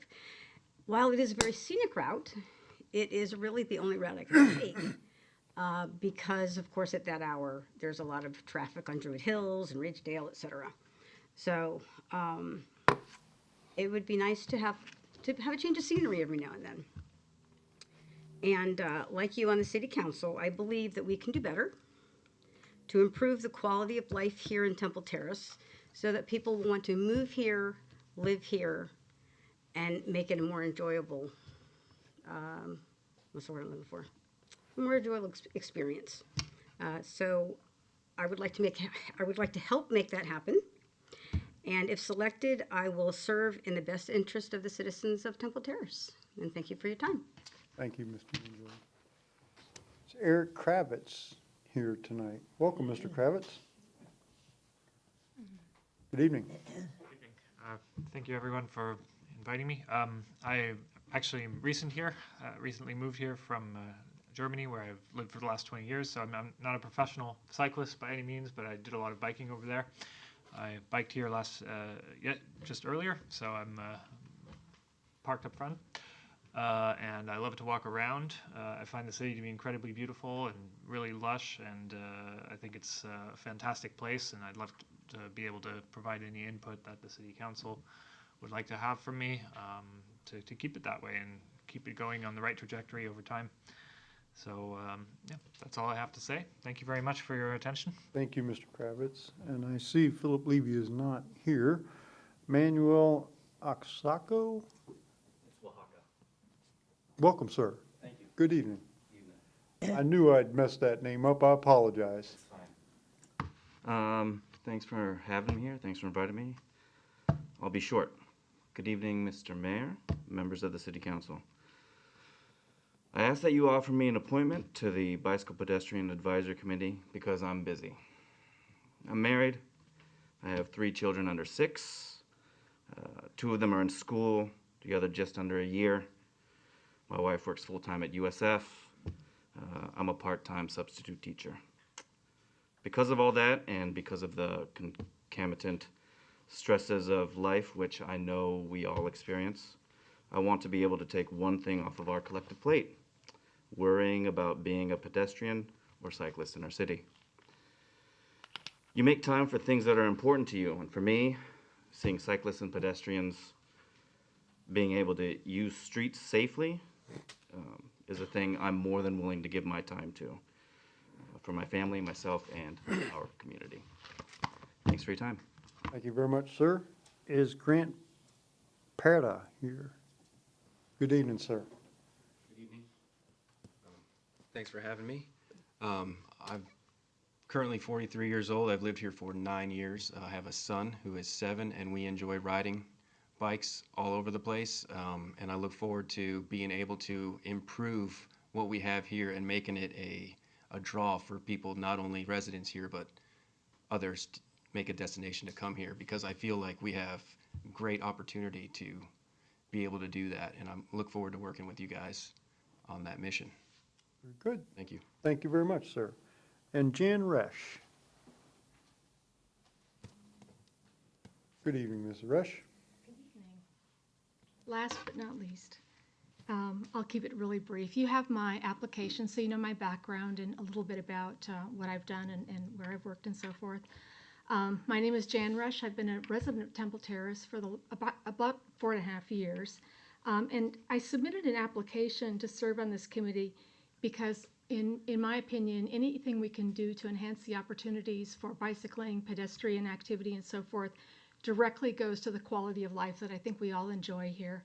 I certainly found that to be the case for me personally.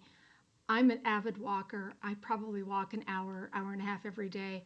And I found it to be an excellent way to get to know my neighborhoods and my neighbors. And what I've observed, I think, over the last year in particular, is that's what creates community. It's when we have that opportunity to connect and interconnect with one another. And access to our streets, accessibility and safety and so forth, I think is a driver that will allow us to all do that. So I know you have my application with my background. If you have any questions, I'm happy to answer them. Otherwise, I thank you for your consideration and for your time. Thank you, Ms. Resch. Thank you so much. Okay, council members, so the first step in this process is right now we're voting 4 people to 3-year terms. So pick 4.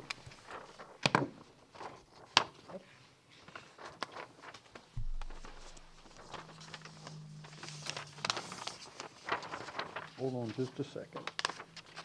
I have hanging chads here.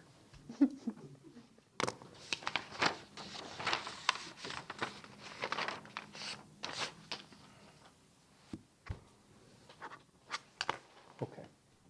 Thank you,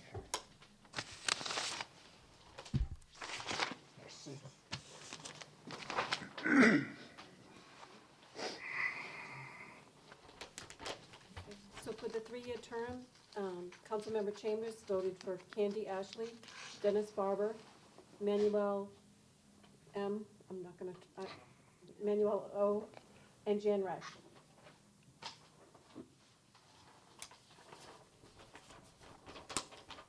Vice Mayor Sichel voted for Candy Ashley, Dennis Barber, Gina D'Angelo, and Philip Levy.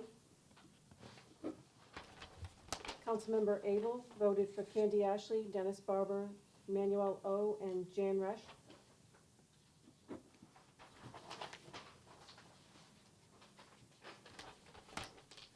Councilmember Donahue voted for Candy Ashley, Eric Kravitz, Grant Para, and Jan Resch. And Mayor Ross voted for Dennis Barber, Peter Davitt, Philip Levy, and Jan Resch.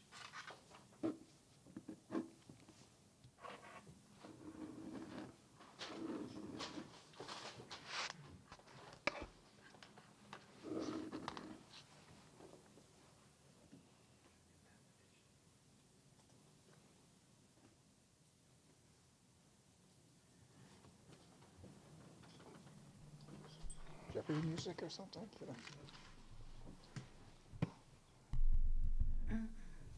Quiet. Need Jeopardy music. Jeopardy music. Yeah. I had the supervisor of elections here.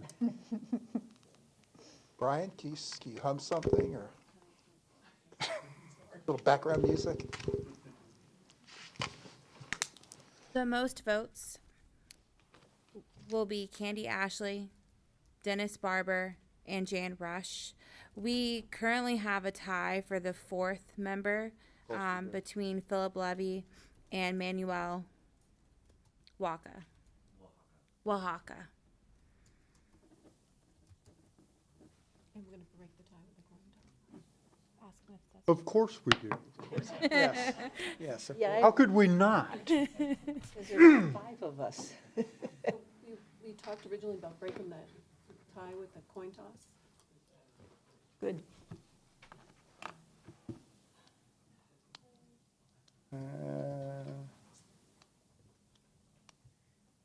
Well, does one of them become a 3-year automatically? Yeah, but which one is the, Right, but I mean, if you have a coin toss, they're both in, they're just, one of them has a, Well, we've got, because we don't know how many each voted, we could vote again, it's, someone's gonna get 3, someone's gonna get 2 at the least. So either the, There's a tie for the 4th slot between Phil Levy and Manuel Oaxaca. Oaxaca. We will get it before the night's out, I promise. okay, Pam. Mr. Oaxaca's here. That's not a good test. not a good test. We can have him pick a side of the coin, and if that side wins, he gets the, I think you just have 2 people now on a ballot, and you should just vote again for one or the other. Okay. And the winner would become the other 4-year term. 3-year term, yes. Okay, so now we have, we're voting between these 2 candidates. on the back, vote between one of those 2. And the winner, Sign it? Just be- Oh, that's the one already, yeah, okay, on the back. Of course. Can you say that louder?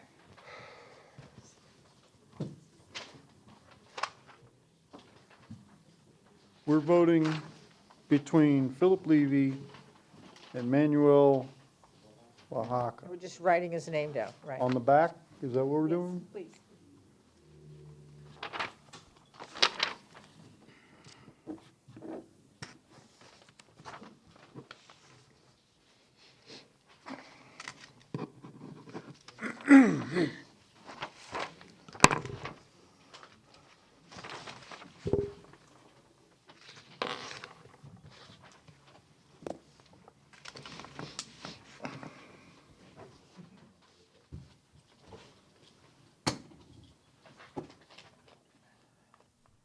So Mayor Ross and Vice Mayor Schisler voted for Phil Levy, and the other council members all voted for Manuel. Oaxaca. Oaxaca. Okay, so would you please read the slate of 4 winners? Cheryl, we need the slate of 4 winners, and then we are appointing Phil Levy to an 18-month Yes. term. That's the result of this round of voting. So would you please read the slate of 4 3-year term members so we can get a motion at this point? The four appointees that have been voted for the 3-year terms are Candy Ashley, Dennis Barber, Jan Rush, and Manuel Oaxaca. Is there a motion? I didn't So get the moved. 4th name, I'm sorry. Manuel, Andy, Oaxaca. Grant, Manuel, and who? Candy, Dennis, Jan, and Manuel. So moved. Second, is there a second? second. Motion and second. All those in favor signify with aye. Aye. Aye. Those 4 are appointed to 3-year terms. Okay, now, the next, we need more ballots. But we're only going to vote for 2. We're only voting for 2 because Phil Levy is already by default one of these 3.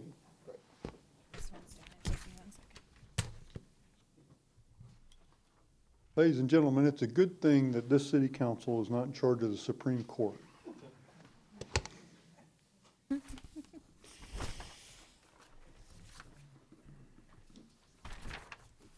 Councilmember Chambers. Right, I want to point out, it's not our fault that they made it very difficult on us by being very good. This is a good problem to have. It is a great problem to have, thank This you. is a good problem to have.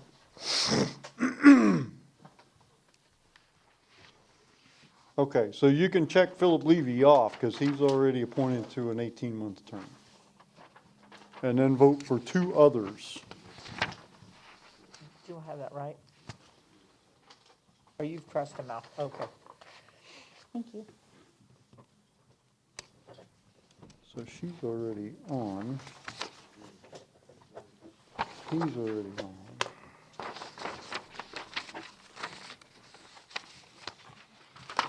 He's already on.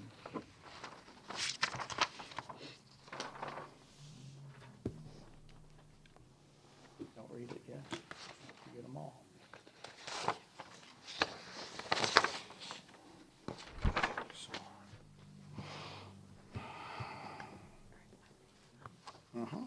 Okay. There should be two names checked on your ballots.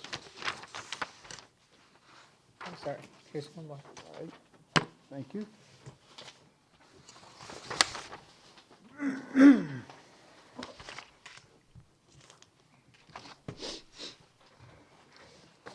Councilmember Chambers voted for Gina D'Angelo and Eric Kravitz.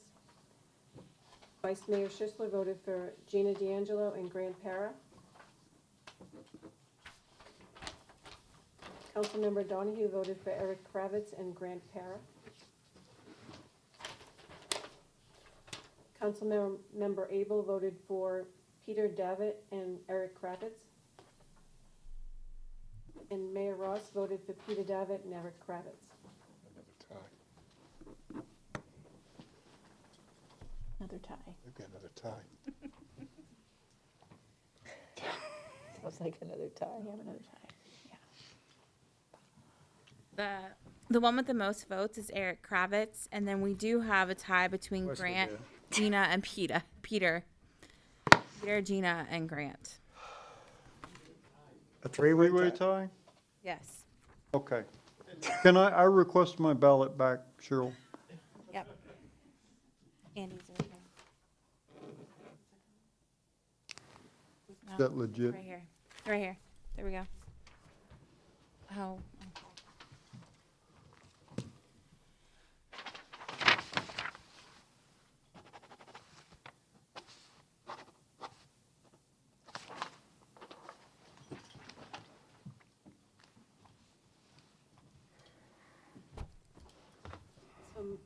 Mayor Ross voted for Peter Davitt and Gina D'Angelo.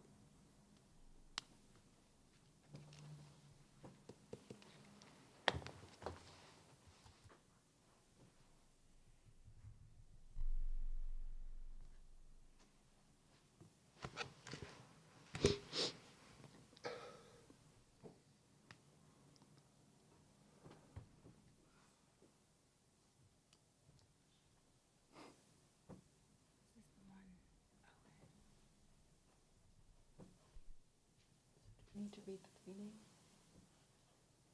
In the You will, motion? you will, Okay. you will.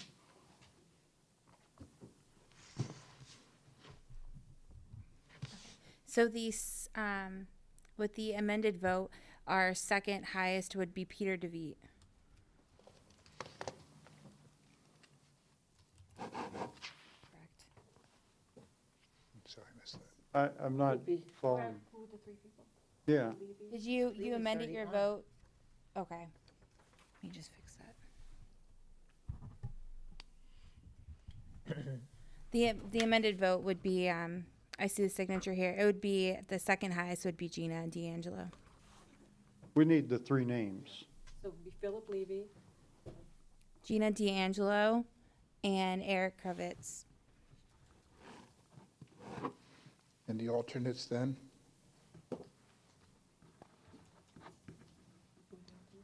Would be, the alternates would be Grant Para and Peter DeVete.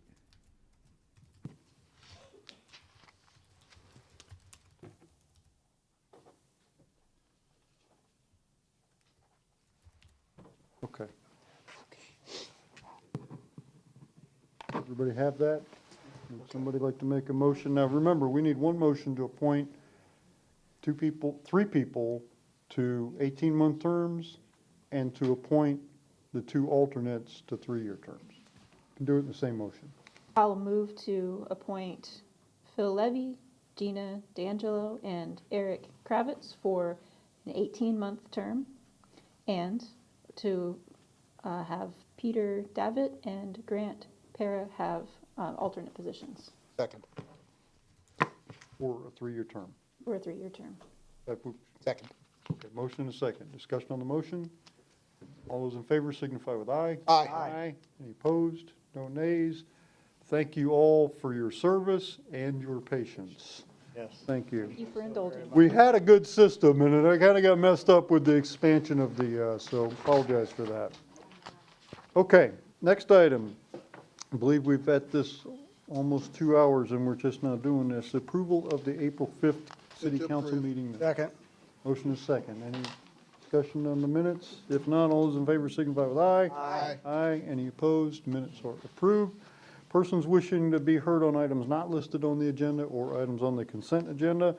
We do have a 3-minute time limit for all members of the public who wish to address items not on the agenda or items on the consent agenda. We ask that speakers come to the podium, state your name and city of residence so that we know who you are. Are there members of the public who would like to address the council? Seeing none. Consent agenda. Acting City Manager Ken Albano. Thank you, Mayor, and good evening, council members. Only one item to come before you this evening as part of the consent agenda, that being the purchase of a new digital interview room management system for the police department. Current system's audio-video recording quality has steadily declined over the past few years and is incapable of recording high-definition video, has limited storage capacity, and does not allow video to be received from multiple vantage points within the interview room. In preparation for this purchase, 3 quotes were obtained by the police department. The linear systems quote was chosen for this purchase as it was determined to meet all required department specifications while at the same time being the lowest of the 3 quotes that were received. The purchase of the new digital interview room management system was previously approved by City Council as part of the police department's fiscal year 2022 budget. Upon receiving council's authorization, payment of $9,949 will be made to Linear Systems Incorporated out of Ranchero, Cucamonga, California, from the police department's investigative services capital account.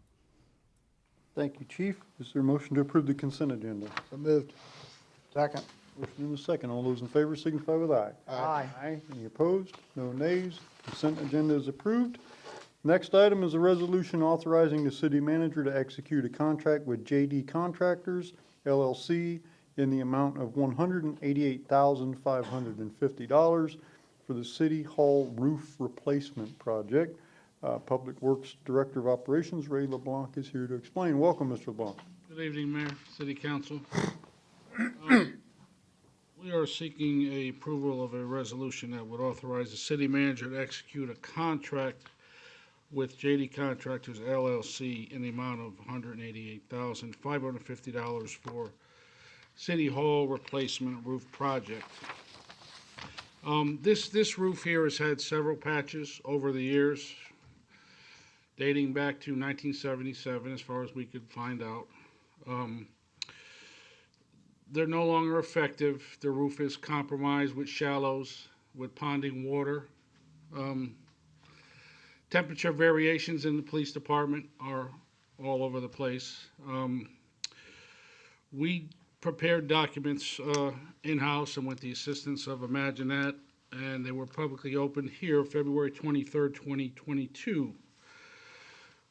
We had a screening committee that included the city engineer Brian McCarthy, police chief Ken Albano, myself, and interim building official Dallas Floss.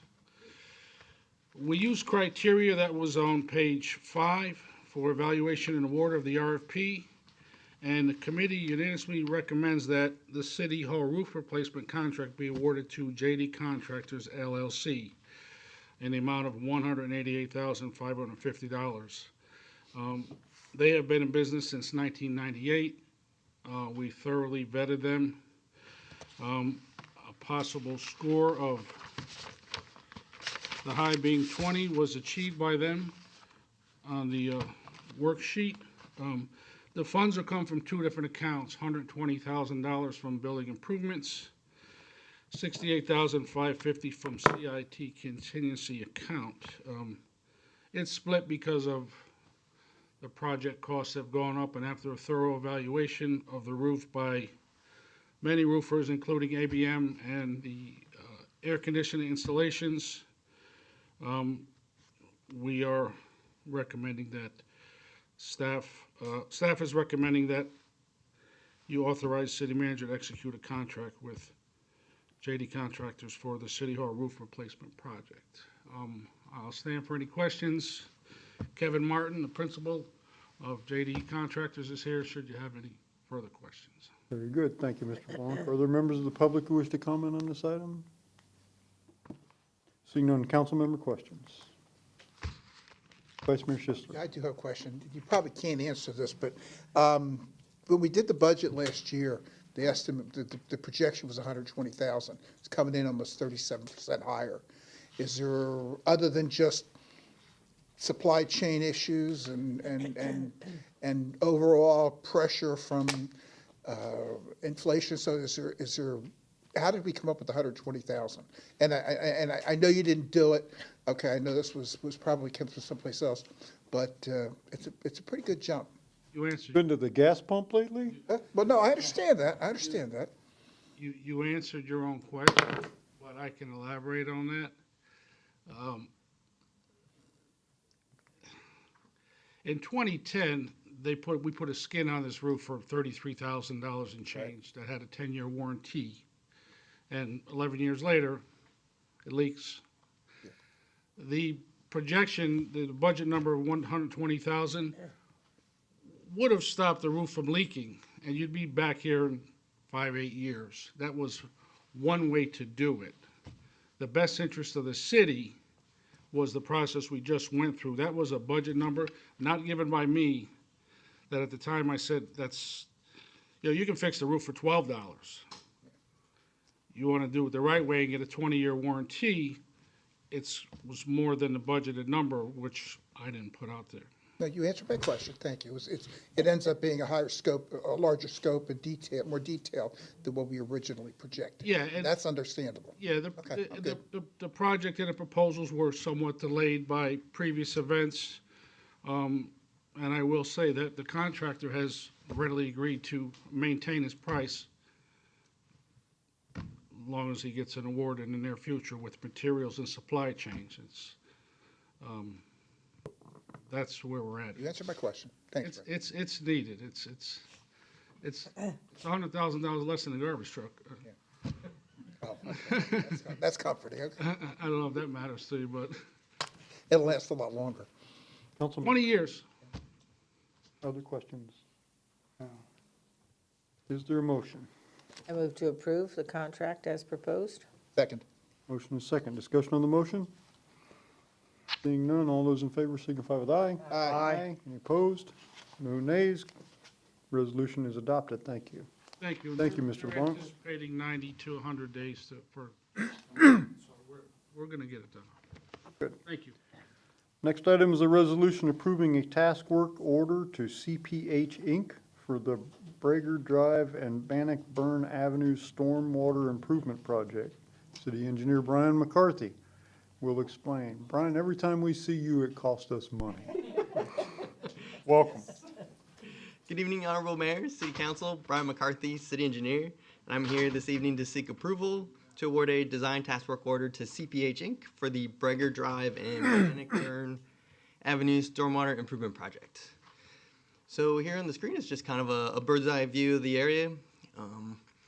Represented in purple are the stormwater network, and then in red is the star that kind of indicates where the flooding is occurring at the intersection. So on our next slide, we're going to show you a video of what a resident took back in October of 21. Just to briefly kind of explain what you're going to see is that you're going to see a lot of ponding that's happening at this intersection. The two stormwater inlets that you see first are going to be already overtopping.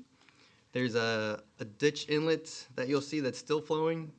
You'll also see just how fast the water is flowing down Bregar Drive. And And then the water essentially will just pond and then overtops and into the homeowners that are on the south side of Bannockburn. So here's the first stormwater inlet. You can already see that it's already full of water. It's ponding, it's going down their driveway. He crosses the street to look at the other stormwater inlet. And there's relatively no flow going on here. Here's the ditch inlet, where you can see that there is water flowing into it, and he does look into it, so you can see the pipe network isn't full yet. It's still flowing. He walks over to Bregar Drive. You can just see just how fast the water is moving down this road.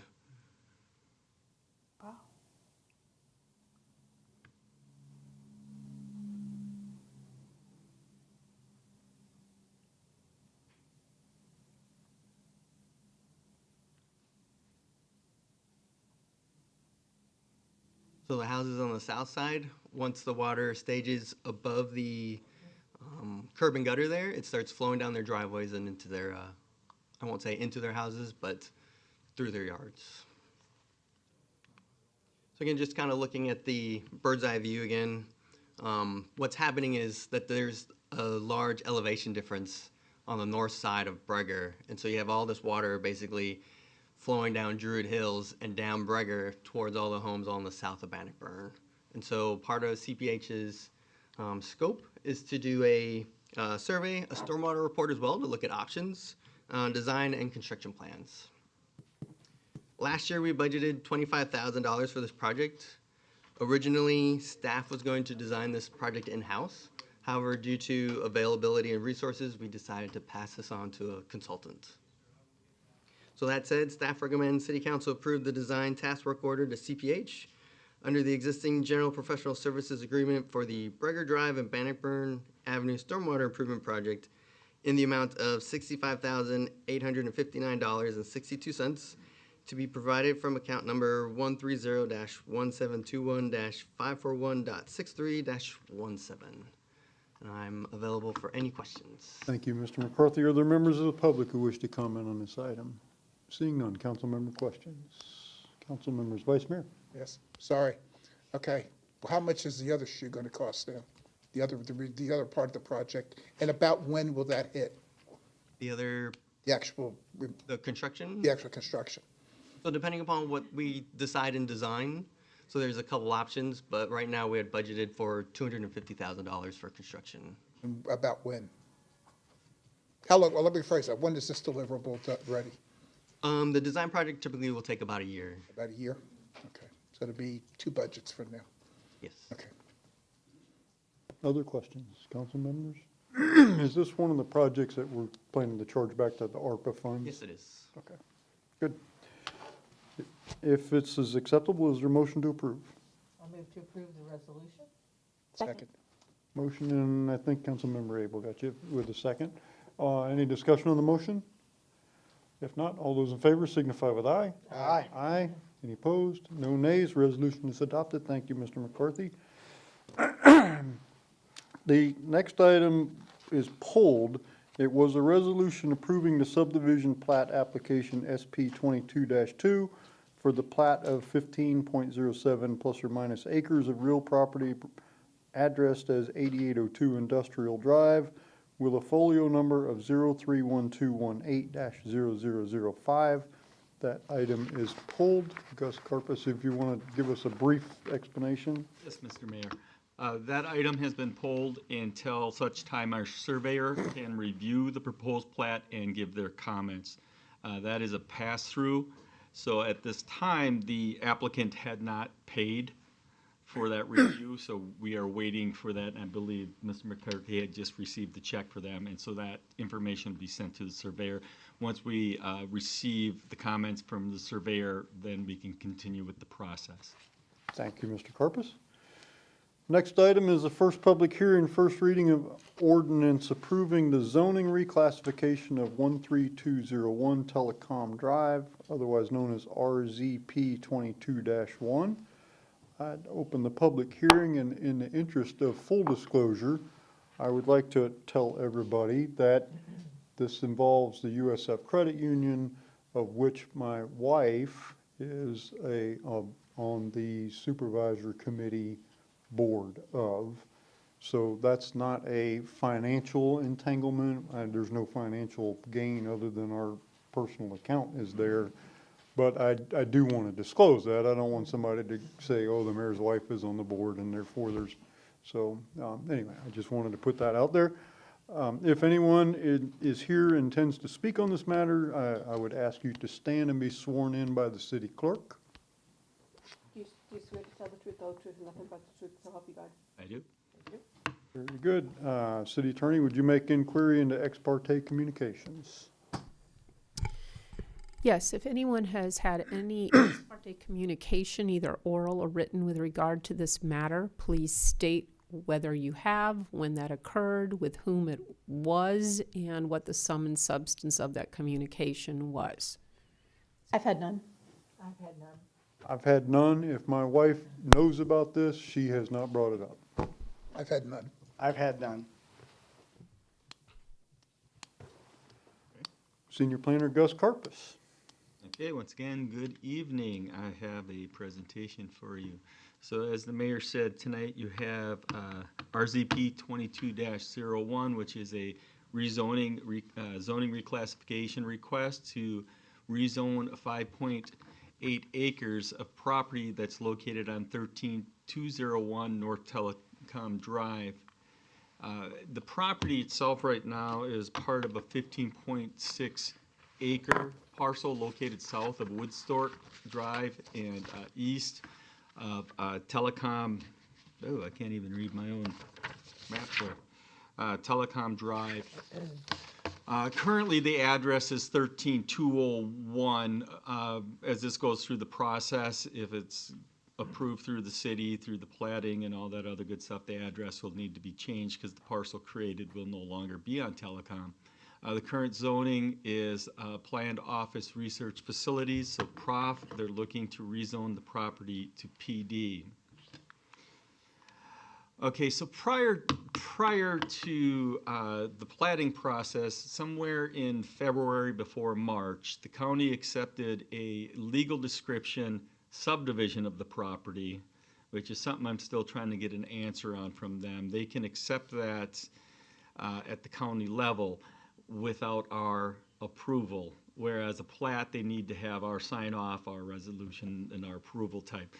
Apparently, they do not need that. So this 5.8 acres is shown now. It is a legal PID with the county on the west side. So the 5.8 acres, the east parcel outlined in yellow, is what would be rezoned at this request. The 9.8 acres on the west would remain PROF zoning and is still currently owned by USF and would remain in the ownership of USF. I believe their future plans is to put an office building there. Past the rezoning, they have a conceptual site plan. The proposed use would be for an inpatient rehabilitation hospital. This would be to serve patients with, as they say, complex nursing, medical management, and rehabilitative needs. So it's more of a physical type rehabilitation. From what they are showing us now, it would be 3 stories in height and roughly 62,000 square foot. It would operate 24 hours, 7 days a week. Staffing would vary from 65 to during the day to 45 persons during the night. And the majority of the patients would be received from acute care hospitals, and the average stay would be 12 to 14 days. Here are some renderings that they did, conceptual elevations that they did submit at this point. This company does have a number of facilities throughout the country, so this is kind of a similar type deal that they're looking to do here. So the Development Review Committee did review this material in terms of the rezoning. Again, they have not seen anything for a site plan or anything like that at this point, and they did recommend approval. The Planning Commission did review this on March 15th, and they did recommend approval also, finding that it's in compliance with the long-range planning goals in the surrounding neighborhood and is consistent with the comprehensive plan. Staff also recommends that the council approve the first reading for the ordinance approving the zoning reclassification for application RZP 22-01, a rezoning 5.8 acres of the property from planned research office facilities to planned development for the subject property. It does not appear the applicant is here, but I can stand to answer questions. Is it? Okay, well, if you were a speaker, you were supposed to stand up. Okay. Did you want to speak? Would you like to present? It's up to you, it's optional. I mean, I can address any questions that you might have. But I am here to address any questions you may have. Okay. Are there members of the public who wish to comment on this item? Seeing none, council member questions? Council members, Vice Mayor. Yeah, now, USF Credit Union owns the property. Correct. I hate to sound cheap, but are they tax exempt, or are they, what's their, are they, They are not. huh? They're not tax exempt, but I don't know if they're conveying this property to somebody I who is. believe they're going to be conveying it to this, and this entity is not tax exempt either. Okay, all right, just curious. Thank you. Other questions? Council members, other questions? I have a procedural question for you, Gus. You alluded to the county approving the split of this property. I don't recall this happening before, so what's the story with that? I'm still trying to get an answer from the county. I don't exactly know why. I'm trying to get through their zoning department. It also, with this previous request on the agenda also, within Light, they've already created the lot, but they're coming to get the plat now. They did it the similar way where they submitted a legal description of the parcel. It was conveyed to them, and they have a PID and an address, but it was never platted. So this is a little aside, 'cause I think it's a wonderful project. It doesn't have anything to do with the project. It's a great project, and had they come to us to split the property, I would have been wholeheartedly in favor of it. But I am concerned about the implications of that. So, a little aside, I know we're here to approve the rezoning. I don't want to get dragged into something else. But if you could please, when you get to the bottom of this, let me know, because I'm curious as to how this, is there something that needs to change on the county level, or, I don't know. So if you could just let me know what's going on with that, please. So Yes, sir. If you I thought can- navigating city government was tough, try going through Hillsborough County. Well, and let me know if I can help with that, if you run into a wall. The county's very good to us. I don't want to make the impression that but I do question why they're splitting lots without our having a You're chance. correct. It does create situations where, in this instance, if they were to come before us and ask for a site plan and it didn't meet our dimensional requirements or a bunch of different requirements, all of a sudden they've got a legal lot of record and we're saying, hey, Right. Well, and it could also be a disservice to an applicant, Correct. because they might want to build something, correct. and the city would tell them, well, you need to put another 5 acres on this, and then they come to us when the county's already blessed it, and so it could be a disservice to them too. So Yeah, anyway, again, in this case, USF actually did this, the applicant hasn't. The applicant was aware that they needed to plat this, I already knew what it was gonna look like, but USF did it. okay, well, you get my point, so. Council members, is there a motion to approve? Wait, I did not close the public hearing and ask the clerk to read the title of the ordinance. An ordinance of the City of Temple Terrace, Florida, rezoning 5.8 plus minus acres of real property located south of Woodstock Road and west of North Telecom Parkway, addressed as 13201 Telecom Drive, folio number 199551-0670, from zoning classification, planned research office facilities, to plan development for RZP 2201, providing for amendment to the official zoning map of the city, providing severability and effective date, and repealing all ordinances or parts of ordinances in conflict herewith. Thank you, Madam Clerk. Now, is there a motion to I approve? move to approve. Second. Motion and a second by Vice Mayor. Any discussion on the motion? If not, all those in favor signify with aye. Aye. Aye. Any opposed? No nays. Ordinance is adopted on first reading. Will appear for second reading and public hearing on Tuesday, May 3rd, 2022. Thank you, Gus. Next item is a resolution accepting a K9 Memorial and authorizing a site preparation expenditure. Police Chief Ken Albano. Thank you, Mayor. Good evening once again, council members. Before you this evening for your consideration and approval is the acceptance of what will become a regional K9 Memorial and the authorization of expenditures toward required site preparation. As you may recall, Travis Wright, the president of the West Side chapter of the Nam Knights Motorcycle Club, previously proposed donating the K9 Memorial to the city at the April 5th, 2022 City Council meeting. At that time, Mr. Wright indicated that approximately $30,000 had been raised by the club to cover the initial cost associated with establishing the memorial. These costs included making and installing the K9 sculpture, the pedestal upon which the K9 will be placed, and the installation and inscription of the brick pavers that will surround the monument. While several sites within the city were considered, the City Hall parking lot entrance from 113th Street was ultimately selected as the most appropriate and cost-effective location. However, some modification to the site are required in order to comply with city and state building codes.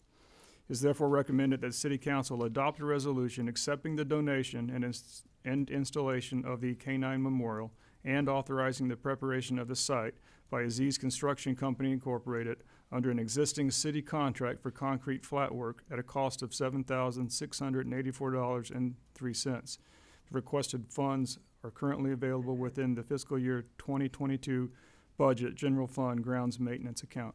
With that, I'll stand for any questions. I'll sit for any questions. Thank you, Chief. Are there members of the public who wish to comment on this item? Seeing none, council member questions.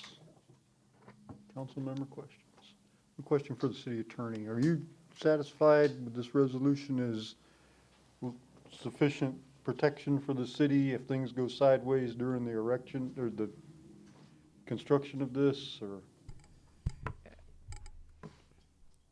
It's not up to me to decide that. It's up to you to decide. The thing is, we are now accepting full responsibility for this project. I can still do, the resolution isn't addressing any type of an arrangement that we have with the people who are, I guess, I don't know, I guess they're installing the dog and they will later install some of the blocks. But most of this preparation is us. We're doing that, and so we're taking full responsibility for preparation of the site. So I don't have anything signed with this group at all with regard to any other work that they're doing. Okay. So, Mr. Mayor, if I could just some additional comments. I mean, it's not unheard of, and it's not the only donation of a monument that we've had come before the city and that we've accepted. The preparations that we will be doing is preparing the site itself and to come into compliance, and Brian can speak more to it if you would like, but there's some ADA issues that had to be addressed so that the site would come into compliance. The installation, the laying of the pavers, the preparation of the site itself, the placing of the monument, that's all being done, including the inscription. The pavers will be in place. They will come up and go back down, and replacement pavers, temporary pavers, will sit there when annually I think they've planned that they will inscribe new names on pavers going forward. But all of the actual installation, other than the curbing and the sidewalks and the things that are attached as preparations that Aziz will be doing, all the rest of that is being done by the Nav Knights have a in-kind contractor coming in to do that. Thank you, Chief. Other questions, council members? Councilmember Chambers. Yeah, would any of this work be required to be done if the memorial wasn't put in? I mean, I know it's demolishing curbing and the existing ramp, but would all that have to be done anyway to get anything up to speed if it wasn't for this memorial? In response to that, I would have to say yes at some point, and Brian could expand on this as well. The sidewalk project itself is something that's currently being considered, and that would connect the end of the street to the entranceway here to City Hall, and then having done that, you'd be able to walk to 56th Street as well. So that was something in the works. I think this project brought it to light that there were some ADA compliance issues with the sidewalks. So at some point, yes, I guess the answer would be yes. Not necessarily as soon as it has come before council for a decision on it, but ultimately there was an ADA compliance issue there that would have had to have been addressed. Thank you. Is there a motion to approve? Move to approve. Second. Motion and a second. Discussion on the motion. Seeing none, all those in favor signify with aye. Aye. Any opposed? No nays. The resolution is adopted. Council business. Carryover council business. Vice Mayor Schister. It's not really carry, but it's a continuation of discussions from earlier tonight. I just would like to have council keep in mind, with the few resolutions we did tonight, we overspent our budget by over $100,000 already, just with the two that we did. Now, there's reasons for it, understandable. The only one that I would question would be maybe doing the that maybe need more thought is the one regarding the tasking contract. We've talked at length about utilizing USF and interns and so forth, and maybe working with them some. That I would just hope that the department heads think about projects as they come forward. 100,000 here, 100,000 there, and we've destroyed our budget in short order. So just, we don't have an issue, but that could turn into death by 1,000 cuts. So I just want, everybody keep in mind, a little bit here, a little bit there can create ourselves a budgetary issue going forward. That's my only comment. That's just as an explanation as to why the questions that I was asking during your presentations.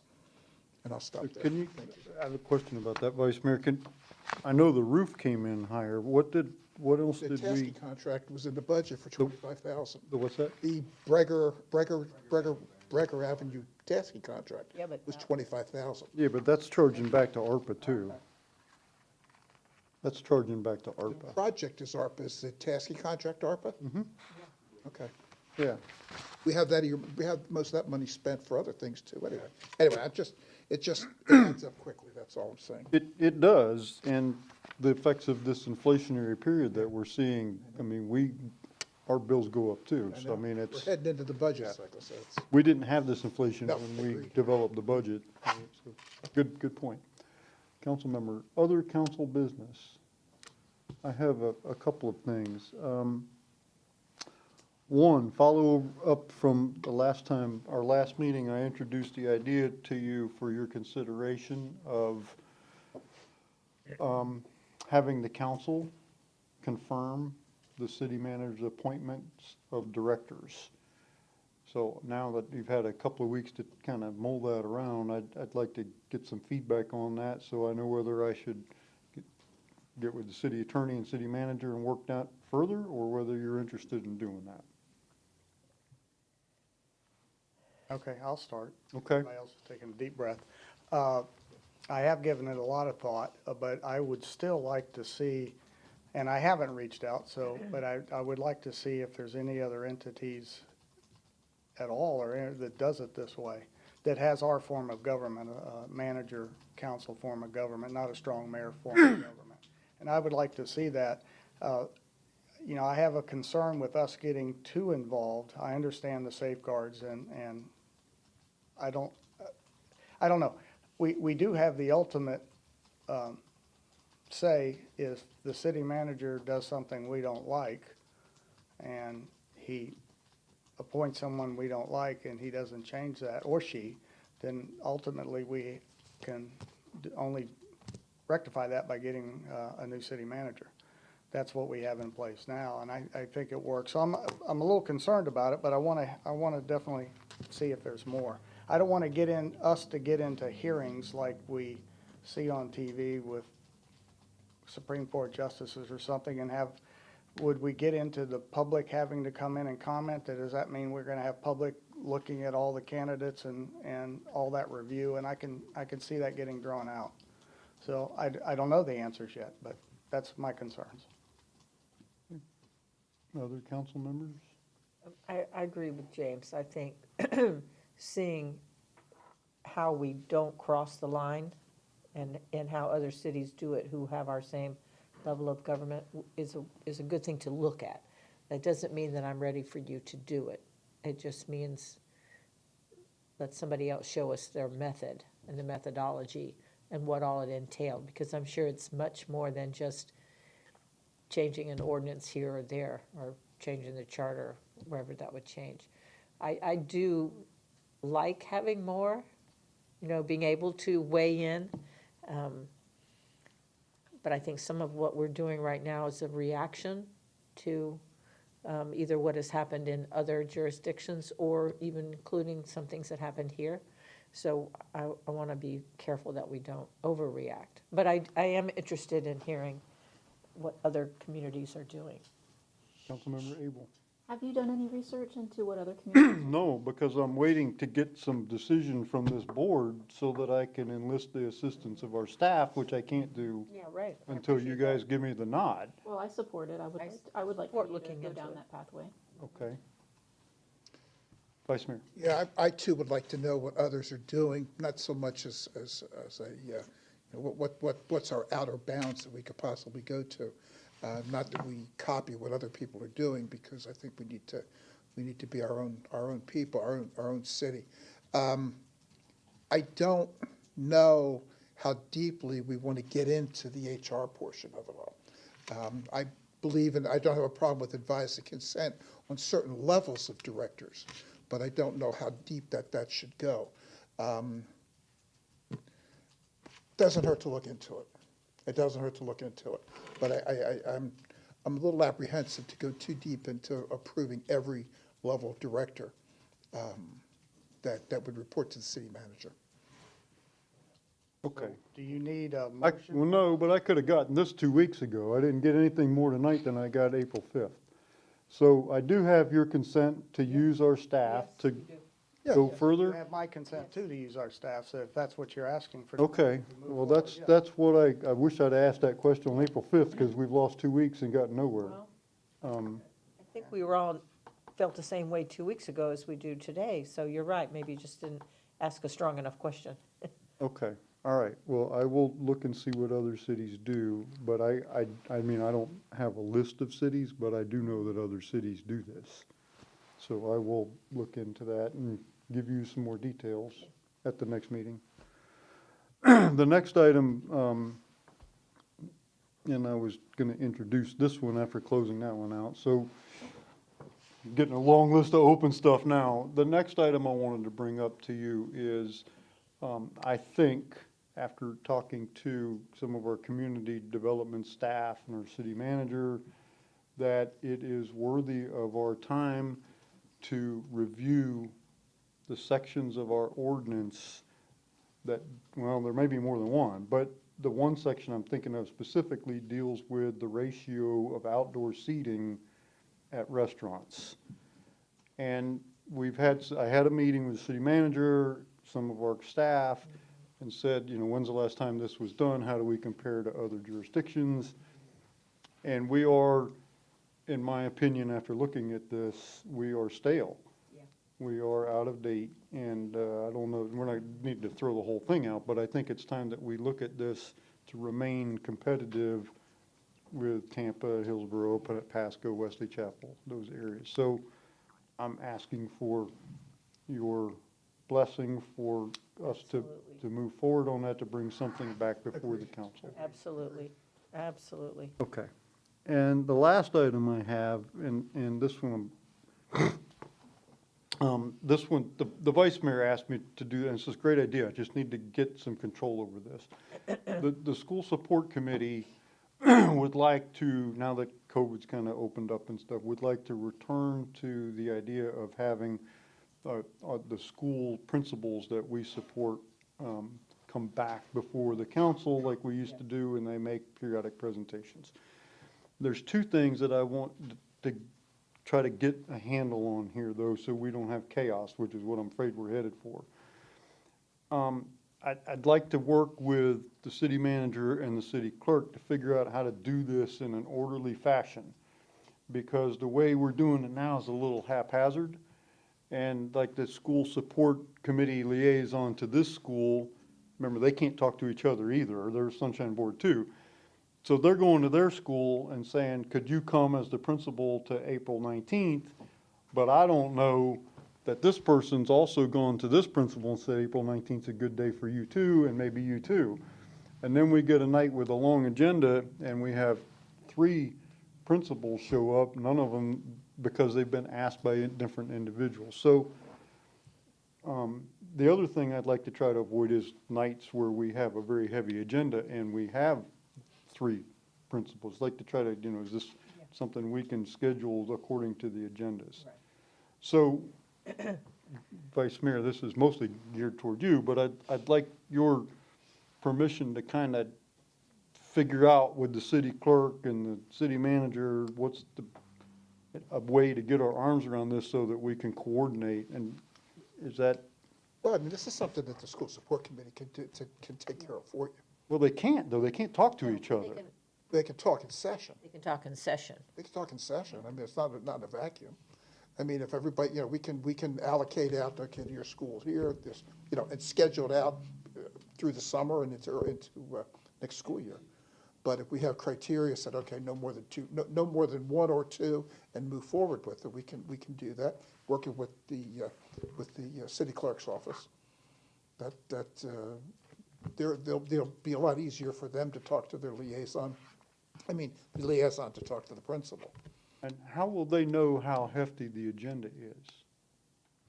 I'm coming. Okay, gotcha. City clerk? Beyond that, I don't know. They're But now all these city council, all the school support committee volunteers are now all pinging the city clerk's office, which is already causing a problem. That's the problem I'm trying to solve. If that's what, we'll do Well, it. I We'll don't do it. care. If you want to spend the time talking to the schools, that's up to you. But I wasn't aware that it was creating an issue at this point. It's the first I'm hearing that there's a problem with that. Okay.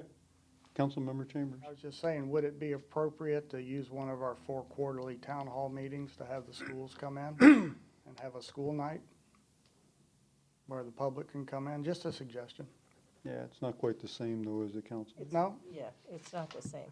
Okay, I tried. Well, thank you. I'll leave it wanna alone. make One comment about Um, that issue. I want to, I'm sorry, you're not finished, go ahead. Well, the mayor asked, and I kind of support the mayor because somebody has to be a clearinghouse of this to try to arrange it. So I support what you're saying.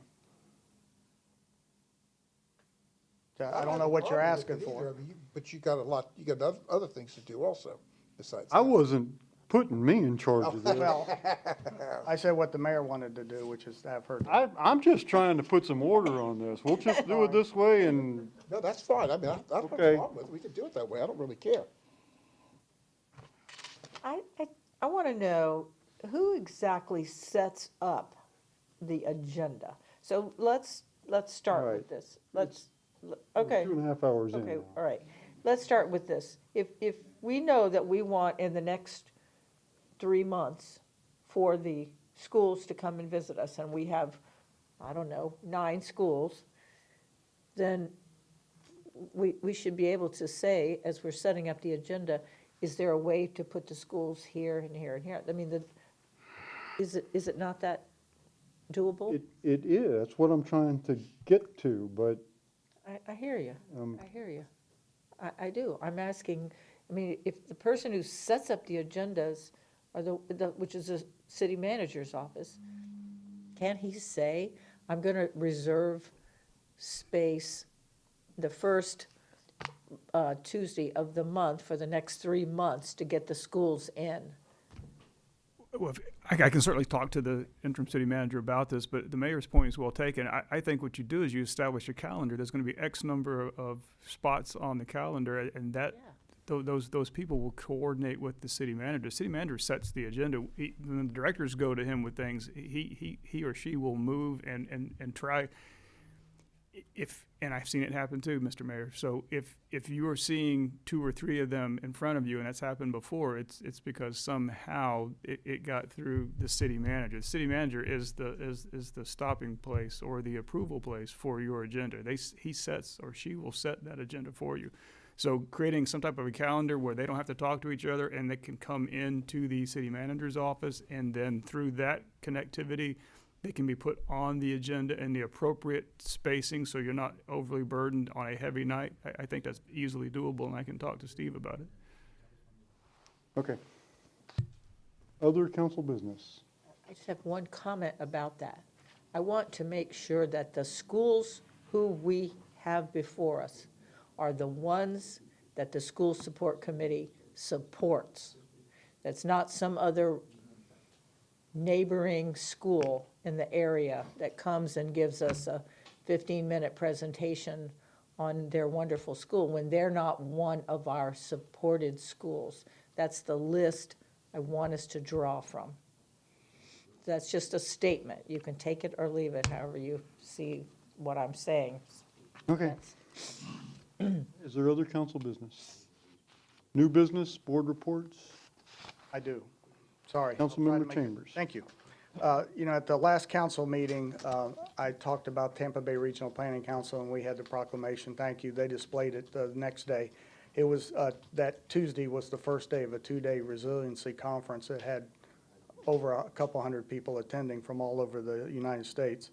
And on Wednesday, they displayed our proclamation. But they also had two panels that day on Wednesday, and I attended. And one was a mayor's panel of local cities, not us, but other cities, about what they're doing for resiliency. And also a couple different counties had, there was a county panel.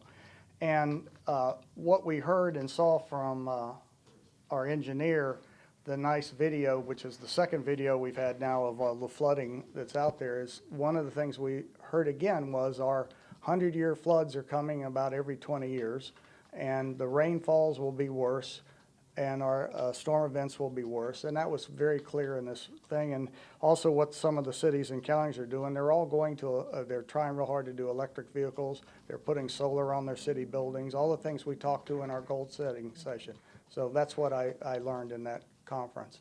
And there's also a link to it. So for staff, I'll be sending that link out, I guess, to the city clerk or somebody so if our engineering staff and public works staff want to look at a lot of the good stuff that was presented. So that's my report. Good. Thank you, Councilmember. Other new business or board reports? City manager's report. Only one item to bring before you, council, and that is a change in your calendars for the upcoming May 17th Community Redevelopment Agency meeting that will start now at 5:30 instead of 5 o'clock. That to allow all of you to participate in the mayor 4-day pizza, I think it is. Yeah, pizza. That would be the only thing I have to report, sir. Thank you. City attorney? Okay, anything else to come before the council? Anybody? We're adjourned.